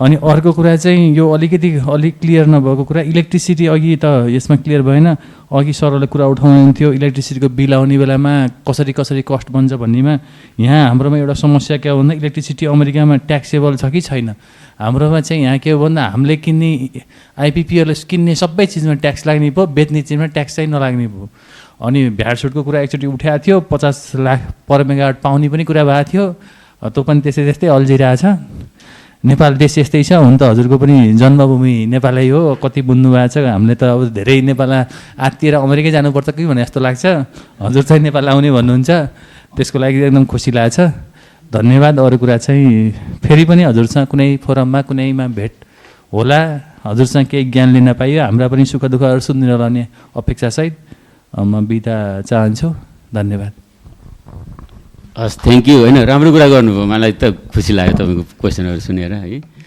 म होप अब एकछिन प्राविधिकलाई छोडिदिउँ, म एनआरएनको त्यहाँ अमेरिकाको अध्यक्षको हिसाबले एनआरमा लामो समय लागेको हिसाब किताबबाट कुरो गर्दा मैले होप दिन चाहन्छु है। माउन्टेन लभ गर्छु भने माउन्टेन रिभर्सहरू मन पराउँछु भने एउटाको त होप पनि हो। दोस्रो कुरो चाहिँ अहिले हाम्रै प्राधिकरणले अरू थप हाइड्रो पावर अराउन्ड 6000 मेगावाट छ टोटल ओभरअल हाम्रो एसेट हाइड्रो पावरको। त्यो 6000लाई बढाएर त्यही रिभरबाट अरू निकाल्न सकिन्छ सकेन भनेर अध्ययन गर्दाखेरि नसकिन्थे भन्दा हाम्रोमा त त्यस्तो छैन नि। त्यो पर्सपेक्टिभले हेर्दाखेरि हामीले कति निकाल्न सक्छौँ भन्ने कुरा त 40,000 भनिएको छ। पहिला मैले 83,000 सुनेको थिएँ पहिला आजभोलि 40,000 झरेको छ त पनि होइन भाइबल। अझै पनि बढी होला, अझै डिपली स्टडी गर्ने हो भने क्यास्केडिङमा तलमाथि प्रोजेक्टहरू बनाउन सक्ने, सेफ्टीलाई ध्यान दिएर गर्ने भने त्यो पनि हुनसक्छ भन्दा माउन्टेनलाई हामीले एनर्जी प्रडक्सन गर्ने हैसियतमा मैले पोजिटिभ भन्न खोजेँ। त्यो पोजिटिभ नै हो। त्यसो माउन्टेनको अरू पनि फाइदा छन् नि।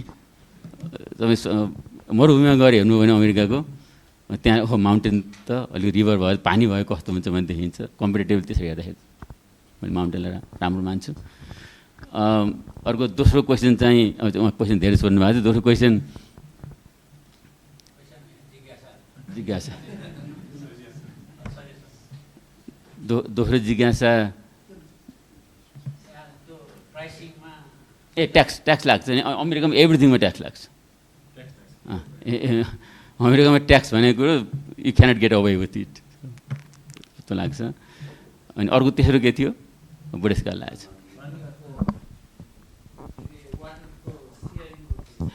ट्रिटी हजुर त्यो नायक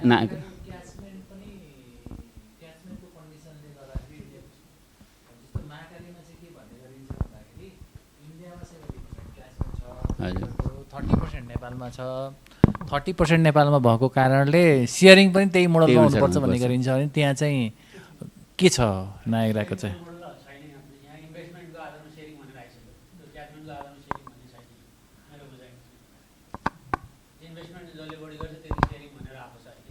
रिसेन्टली चाहिँ पहिला चाहिँ त्यही अनुसार लेखेको थियो। पानी बाँडफाँडको कुरा के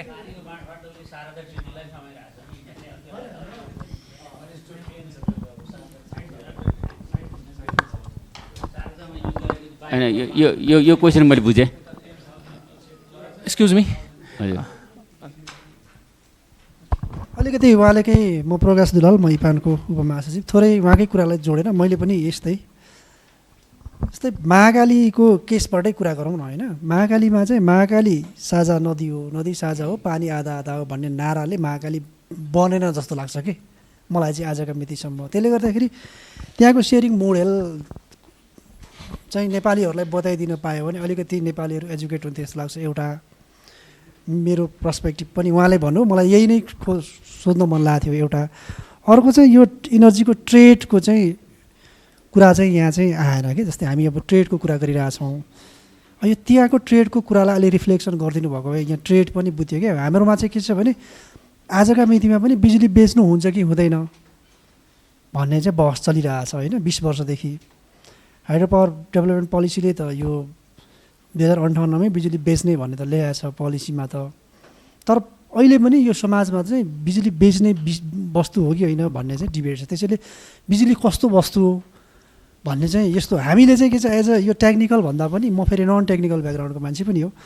हामीले एक्सपेक्ट गरेको चाहिँ एज अ एनआरएनको त्यहाँको अध्यक्ष भएको हिसाबले चाहिँ नेपालमा जे इस्युजहरूमा कन्फ्युजन छ त्यो कन्फ्युजनलाई क्लियर हुने टाइपको प्रेजेन्टेसन भयो भने चाहिँ हामी नेपालीहरूलाई अलिक बढी बेनिफिट हुन्छ। जस्तै एउटा चाहिँ इनर्जी यो ट्रेडेबल वस्तु हो कि होइन भन्नेमा डिबेट चलिरहेछ। मोर टेक्निकल प्रेजेन्टेसन भन्दा पनि अलिक सोसल टाइपको। किनभने हामी नेपालमा बसेको नेपालीले भन्यो भने यो यताको मान्छे उता मान्छे भन्छ होइन, त्यहाँ बसेको त अलिक एक्सपर्ट हो भन्छ क्या। हाम्रो फेरि कन्सेप्टै त्यस्तो छ कि त्यहाँ त्यो भएर त्यो भन्यो भने अलिक बेटर हुन्थ्यो मलाई। दुई अर्को उहाँले भन्नुभएको थियो ट्याक्सको कुरा अझै मोर क्लियर कि हामी कहाँमा चाहिँ एज अ हामी डेभलपरले सबै वस्तुमा भ्याट तिर्छौँ तर हामी भ्याटमा दर्ता हुँदैनौँ भने चाहिँ हाम्रो भ्याट रिफन्डै हुँदैन। इनर्जीमा कम्पनी बरु ट्याक्स लगाइदिएको भ्याट लगाइदिएको भएदेखि त हामी त भ्याट त क्लेम गर्न पाउँथ्यौँ।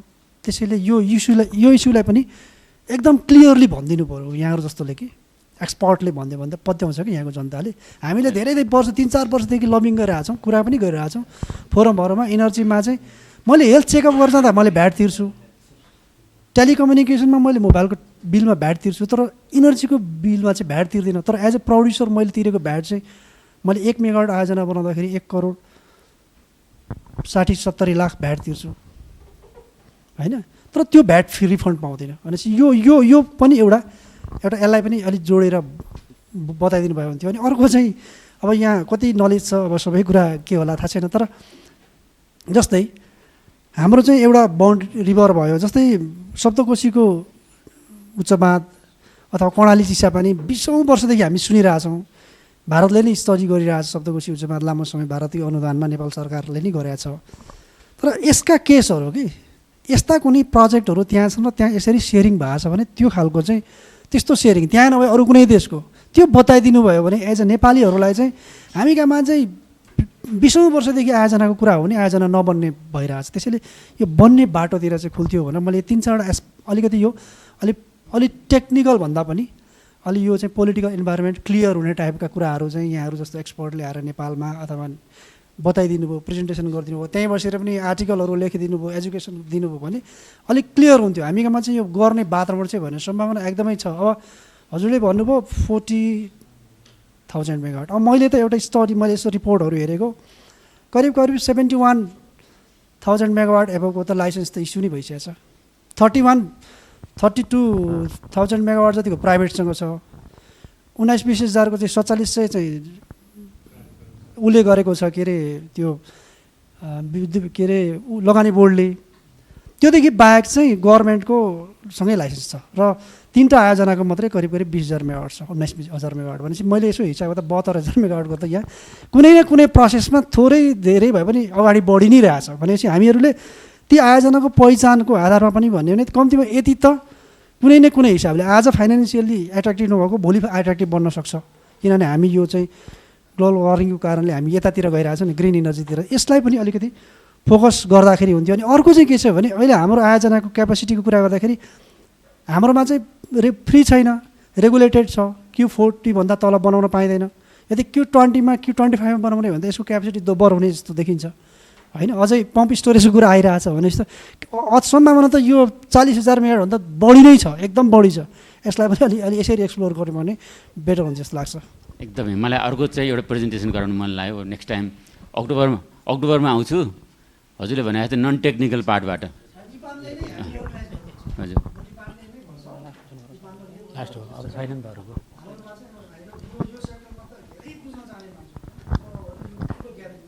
एकदम यो एनर्जी सेयरिङ जुन क्यानाडा र युएसको भएको छ हेर्नुहोस्, म त्यसमा चाहिँ डिपली अध्ययन आफै क्युरियस भएर गइरहेको। त्यही कारणले म एनर्जी सेक्टरमा छिरेको पनि हो। त्यहाँको वाटर ट्रिटी त्यहाँ हुन सक्ने, नेपालमा हुन किन्न सक्ने होइन। अब म भोलि जान्छु हजुर। यो चाहिँ म अक्टोबरमा फेरि आउँछु। त्यो बेला म बरु एकचोटि बसेर त्योभन्दा अगाडि हामी कम्युनिकेसन गर्न सक्छौँ। म कन्ट्याक्ट दिएर छोड्छु यहाँ। म होमवर्क पनि गरेर आउन पाउँछु। त्यसो गर्दा म धेरै कुरो सिकाएको छु आज यहाँबाट है, खुसी लाग्छ।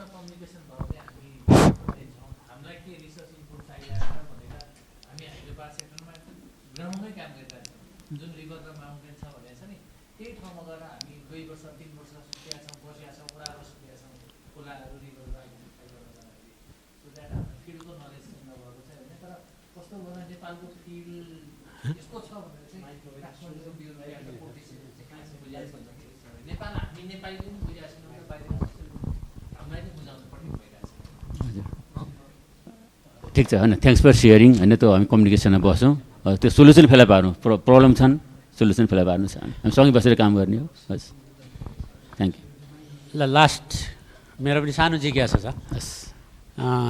धेरै सरहरूको प्रश्न आयो। सरलाई पहिला धन्यवाद, एकदम राम्रो कभरेजसहित प्रेजेन्टेसन गर्नुभयो। सरले रेगुलरली ऊर्जा खबरमा पनि लेखिराख्नु भएको छ। त्यही भएर केही आएका विषयहरू जिज्ञासाहरू हामी त्यसमा पनि दिन सक्छौँ। जुन तपाईँ र मैले अघि सल्लाह गरेका थियौँ, जुन क्यानाडा र अमेरिकाको जुन ट्रिटीको विषयमा आउने इस्युमा राख्ने भनेर, ती विषयहरू हामी आगामी दिनमा पनि दिन सक्छौँ। मेरो सानो जिज्ञासा, अघि तपाईँले ट्रेडिङको कुरा अलिकति देखाउनु भएको थियो नि, डे हेड मार्केट र रियल टाइमको कुरा गर्नुभएको थियो नि, त्यहाँ मलाई के फिल भयो भने जेनेरेटरले चाहिँ अलिकति रिजर्भमा बसेर ट्रेडिङ गर्न खोज्छ कि जस्तो लाग्यो तपाईँको फिगर हेर्दा चाहिँ। जस्तो 75 मेगावाट दिन्छु भनेर कमिट गर्यो, तर भोलिपल्ट 85 मेगावाट बेच्दा चाहिँ उसलाई प्रफिट भइरहेछ नि, किनभने फोसिलहरूको सट्टा फेरि पनि ग्रिनतिरै चाहिँ ट्रेडिङ हुनसक्ने सम्भावना बढी मैले अनुमान लाग्यो, म गलत पनि हुनसक्छु, मैले त्यस्तो फिल गरेँ हो? होइन होइन, किन मैले अहिले त्यो इक्जाम्पल मात्रै भयो त बढी भएर कम पनि हुनसक्ने सम्भावना हुन्छ। ए अच्छा, कहिले त्योभन्दा बढी अरू सस्तोको जेनेरेसनहरू भोलिपल्ट आइदियो भने एडिसनल आफूले बिडिङ गरेमा लो प्राइसमा पनि पर्न सक्छ है, त्यो बोथ वे जान सक्छ। मैले दिएको इक्जाम्पल मात्रै त्यो बढीमा देखियो। यसो गरौँ न, बाँकी क्वेसन्स हामी फेरि अनअफिसियल यहाँ जेनेरेसन जुन हाम्रो छ नि, हाम्रो जेनेरेसन त हाइड्रो बेस्ड छ, हामी तुरुन्तै चाहेको बेला जेनेरेसन बढाउन पनि सक्दैनौँ, सबै प्रोजेक्ट आरवार छ। अनि जुन यो हामी इनर्जी ट्रेनिङ यो जुन यसरी रेगुलेट कुरा गरिरहेछौँ नि, यो चाहिँ त्यहाँको जेनेरेसनको प्याटर्न र यहाँको जेनेरेसनको प्याटर्न हेरेर यो कसरी त्यसलाई यहाँ रिफ्लेक्ट गर्न सकिन्छ होला, यो मलाई अघि सुरुमा पनि लागेको थियो कि हामी जुन इन्डियाको मार्केटको कुरा गरिरहेछौँ एज अ हामी डेभलपर, हाम्रो जेनेरेसन र इन्डियाको जेनेरेसन त फरक छ नि त। अनि त्यसैले यो यो यो कुरा चाहिँ यहाँ कसरी रिफ्लेक्ट गर्न सकिन्छ होला, यो चाहिँ अलिकति मलाई अब यो त अलिक बढी सरलाई पनि थाहा होला होइन, मेरो चाहिँ जिज्ञासा यो। अहिले हाम्रो हाइड्रो मात्रै छ, अलमोस्ट 99% कति छ रेसियोमा हाइड्रो छ। भोलि सोलर र विन्ड पनि अवश्य बढ्छ यहाँ, र रिन्युएबल रिसोर्सेस बढेको खण्डमा त्यसपछि हामी प्ले गर्न सकिन्छ। अहिले हाइड्रो मात्रै हुँदाखेरि तपाईँको कुरा पनि आई एग्री विथ यू। अब हामी बाहिर अरू बाँकी समयको कारणले गर्दाखेरि अब बाँकी कुरा चाहिँ हामी बाहिर टी ब्रेकमा डिस्कसनमा गरौँला। यति भन्दै मैले सूर्य लम्साल सरलाई धन्यवाद भन्न चाहन्छु। र अब आफ्नो छोटो मन्तव्यका लागि चाहिँ नेपाल विद्युत प्राधिकरणका पूर्व कार्यकारी निर्देशक हितेन्द्र देव साके सरलाई अगाडि आएर आफ्नो 2 शब्द राखिदिनु हुन अनुरोध गर्न चाहन्छु। Sir please. धन्यवाद। उपस्थित सबै इन्जिनियर अग्रज, पियर र सबै इन्जिनियरलाई नमस्कार। र यस कार्यक्रमका वक्ता प्रेजेन्टर इन्जिनियर श्री सूर्य लम्सालजीलाई पनि धेरै धन्यवाद दिन चाहन्छु। एउटा इम्पोर्टेन्ट सब्जेक्टमा स्पेसियली अहिलेको जल्दोबल्दो समस्यामा हामीलाई आफ्नो नलेज सेयर गर्नुभयो, हामीले त्यसबाट केही कुरा जान्ने मौका पायौँ। जल्दोबल्दो समस्या इन द सेन्स अहिले उहाँ आफैले पनि भोगेको कुरा बताउनु भयो, भरतपुरमा 20 पटक चाहिँ एकै दिनमा बत्ती गयो भने, related with enhancing infrastructure. So enhancing the infrastructure is the question, and why is that question? Is that a question today? आजको दिनमा मैले बुझेको आफ्नो हिजोको फिक्स्ड जेनेरेसन, ट्रान्समिसन र डिस्ट्रिब्युसनको एउटा fixed pattern, fixed flow, fixed जेनेरेसनबाट अब अहिले फ्लेक्सिबल कन्ज्युम्सन, फ्लेक्सिबल ट्रान्समिसन र फ्लेक्सिबल जेनेरेसनको समय आएको छ। र त्यसले गर्दाखेरि फ्लेक्सिबल ट्रान्समिसन भन्नाले जेनेरेसनमा स्टोरेज फ्लेक्सिबलमा, that's what is demanding. Flexible कन्ज्युम्सनमा पनि इट्स लाइक स्टोरेज, जस्तो ब्याट्रीमा storage is a kind of a flexible demand, तर more or less is more about regulating your demand, switching off the washing machine and on and some other time भने जस्तै। तर ट्रान्समिसनमा चाहिँ flexible के त? सो ट्रान्समिसनमा फ्लेक्सिबल एउटा फ्याक्ट्स होला, सिरिज कम्पेन्सेसनहरू राखेर, but that's very difficult. It creates lot of protection problems, resonance, ferro resonance and all other problems, stability क्वेसनहरू, यो भेरी ट्रिकी छ। So the best way is to increase alternate parallel paths, different paths, mesh of the network. त्यो चिज नेपालमा अहिले problem जस्तो देखिन्छ। त्यो चिज चाहिँ हामीले पुरानो सिस्टममा हामीलाई एउटा लाइन गयो भने बनाएर फेरि चलाउने। समापन गर्नको लागि आफ्नो छोटो मन्तव्य राखिदिनु हुन डाक्टर हरिबहादुर दलामी सरलाई म अनुरोध गर्न चाहन्छु। नेपालमा सम्भावना सबैले भनिरहेको 3वटा, एउटा एग्रिकल्चर, त्यसपछि हाइड्रो पावर इलेक्ट्रिसिटी, त्यसपछि टुरिज्म। र हामीहरू आज हाइड्रो पावर सम्बन्धमा डिस्कसन गऱ्यौँ। सरले धेरै specially social aspect, America contest केही कुराहरू गर्नुभयो। सरलाई अर्को अनुरोध पनि नेप्लिज कन्टेस्टसँग जोडेर अमेरिकाको कन्टेस्ट र हामीले के गर्नुपर्छ त्यसरी हामीलाई सजेसन दिनुभयो भने नलेज सेयरिङ, टेक्नोलोजी ट्रान्सफर आवश्यक छ। कसरी अमेरिकाले प्रगति गर्यो, हामीले के गर्नुपर्छ र केही डेटाहरू नेपाल विद्युत प्राधिकरणको र ओल्ड सिनारियोको अलिकति यहाँनिर म छोटकरीमा प्रस्तुत गर्न चाहन्छु। नेपालमा अहिले 93% हाउसहोल्डमा इलेक्ट्रिफाइड छ र 753वटा स्थानीय तहमध्ये 35वटा स्थानीय तहमा अझै एब्सोल्युटली इलेक्ट्रिसिटी पुगेको छैन। र अब इलेक्ट्रिसिटी कन्ज्युम्सनको कुरा गर्दाखेरि हामीहरूको नेपालको 291 किलोवाट आवर पर क्यापिटा रहेको छ र यदि हामीले बङ्गलादेशसँग कम्पेयर गर्ने हो भने बङ्गलादेशको 454 अथवा 1.16 टाइम्स बङ्गलादेशको इलेक्ट्रिसिटी कन्ज्युम्सन बढी छ र इन्डियासँग हेर्ने हो भने इन्डियाको 3.21 टाइम्स बढी छ र यदि हामीले जापानको हेर्ने भने एराउन्ड 19 र अमेरिकाको हेर्ने भने एराउन्ड 31 टाइम्स बढी छ। र यदि हाइड्रो पावरको इन्स्टल क्यापेसिटी हेर्ने भने नेपालको लगभग 2100 मेगावाट इलेक्ट्रिसिटीबाट के अरे हाइड्रो पावरबाट मात्र लगभग एराउन्ड त्यस्तै छ र अरू धेरै जोड्दाखेरि 2500 पनि छ। यदि हामीले यो डाटाले हेर्ने भने जापानको बराबर इलेक्ट्रिसिटी कन्ज्युम्सन गर्ने हो भने नेपालको लागि ठिक्क हुन्छ। त्यसकारण चाहिँ हाम्रो नेपालको कन्टेस्टमा हामीहरूले केही गर्नुपर्ने, केही डिमान्ड क्रिएसन गर्नुपर्ने पछिल्लो समयको आवश्यक छ।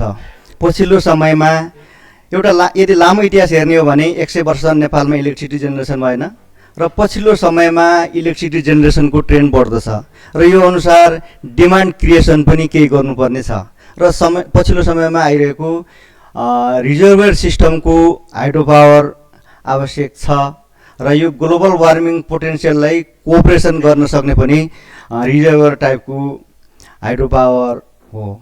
र अब यसमा स्पेसली इन्फ्रास्ट्रक्चरको कुरा गर्दै जाँदाखेरि नेपाल विद्युत प्राधिकरणले पछिल्लो समयमा एउटा स्ट्रेटेजिक रूपमा अगाडि गयो जस्तो चाहिँ लाग्छ मलाई। स्पेसली केही ठाउँहरूमा सानो इक्जाम्पल भनौँ म त्यति भनेर म सघाउँछु। हाम्रो गाउँमा फलामको पोल चाहियो भनेर हामी नेपाल विद्युत प्राधिकरणमा गएका थियौँ र त्यहाँ सबै काठका पोलहरू। अनि त्यहाँ जाँदै गर्दाखेरि कुलमान सरले भन्नुभयो तपाईँहरूलाई पनि म सहयोग गर्छु, तपाईँहरूले पनि हामीलाई सहयोग गर्नुहोला।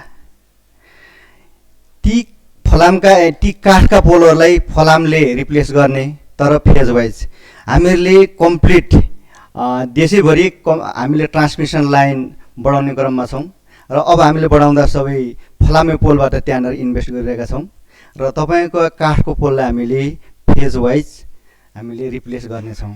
केही रूपमा स्ट्राटेजी रूपमा नेपाल विद्युत प्राधिकरण जाँदै गर्दाखेरि केही समयमा कम्प्लिट इलेक्ट्रिफाइड हुने र सँगसँगै देशको लागि आवश्यक पर्ने कल कारखानादेखि हाइड्रोजन कुराहरू आइरहेछन्, त्यसको लागि चाहिँ कसरी प्रोडक्सनलाई इन्क्रिज गर्न सकिन्छ भनेर विद्युत प्राधिकरणले विभिन्न एक्सपेक्टबाट प्राइस समायोजनदेखि लिएर इन्फ्रास्ट्रक्चरदेखि लिएर थप स्ट्राटेजिक रूपमा जानपर्छ र सँगसँगै नेपाल विद्युत प्राधिकरण नेप्लिज कन्टेस्टमा नेपाल विद्युत प्राधिकरणले रोडदेखि अरू विभिन्न निकायहरूसँग इन्टिग्रेटेड वेमा काम गर्यो भने हामीहरूको विद्युतसँगै रोडदेखि सबै कुराहरू एक्सपान्सन भइरहेको छ र अब रोड एक्सपान्सन हुँदै गर्दाखेरि पोलहरू पनि एक्सपान्सन गर्नुपर्ने अवस्थाहरू कहाँ रोडसँग कहाँ कुन इन्स्टिट्युसनसँग चाहिँ कोअपरेसन गरेर अगाडि जाने हो त्यसरी पनि गयो भने थप हामीले जुन ड्रिम गरिरहेको इलेक्ट्रिसिटी इन्फ्रास्ट्रक्चर चाहिँ इन्टिग्रेटेड वेमा र देशलाई अगाडि लग्ने गरी र हामीहरू सम्पूर्णको इच्छा अनुसार देशभरि नै इलेक्ट्रिसिटी जानेछ। हामीले युज गर्नेछौँ र सँगसँगै इन्डस्ट्रियलदेखि विभिन्न वेमा हामीहरू अगाडि बढ्दैछौँ। अन्त्यमा आजको प्रेजेन्टर सूर्य सरलाई हार्दिक धन्यवाद र सम्पूर्ण फिजिकल्ली उपस्थित हुनुभएका र फेसबुकमा उपस्थित हुनुभएका सम्पूर्ण साथीहरूलाई पनि धन्यवाद व्यक्त गर्दै आफ्ना भनाइ टुङ्ग्याउँछु। धन्यवाद, नमस्कार।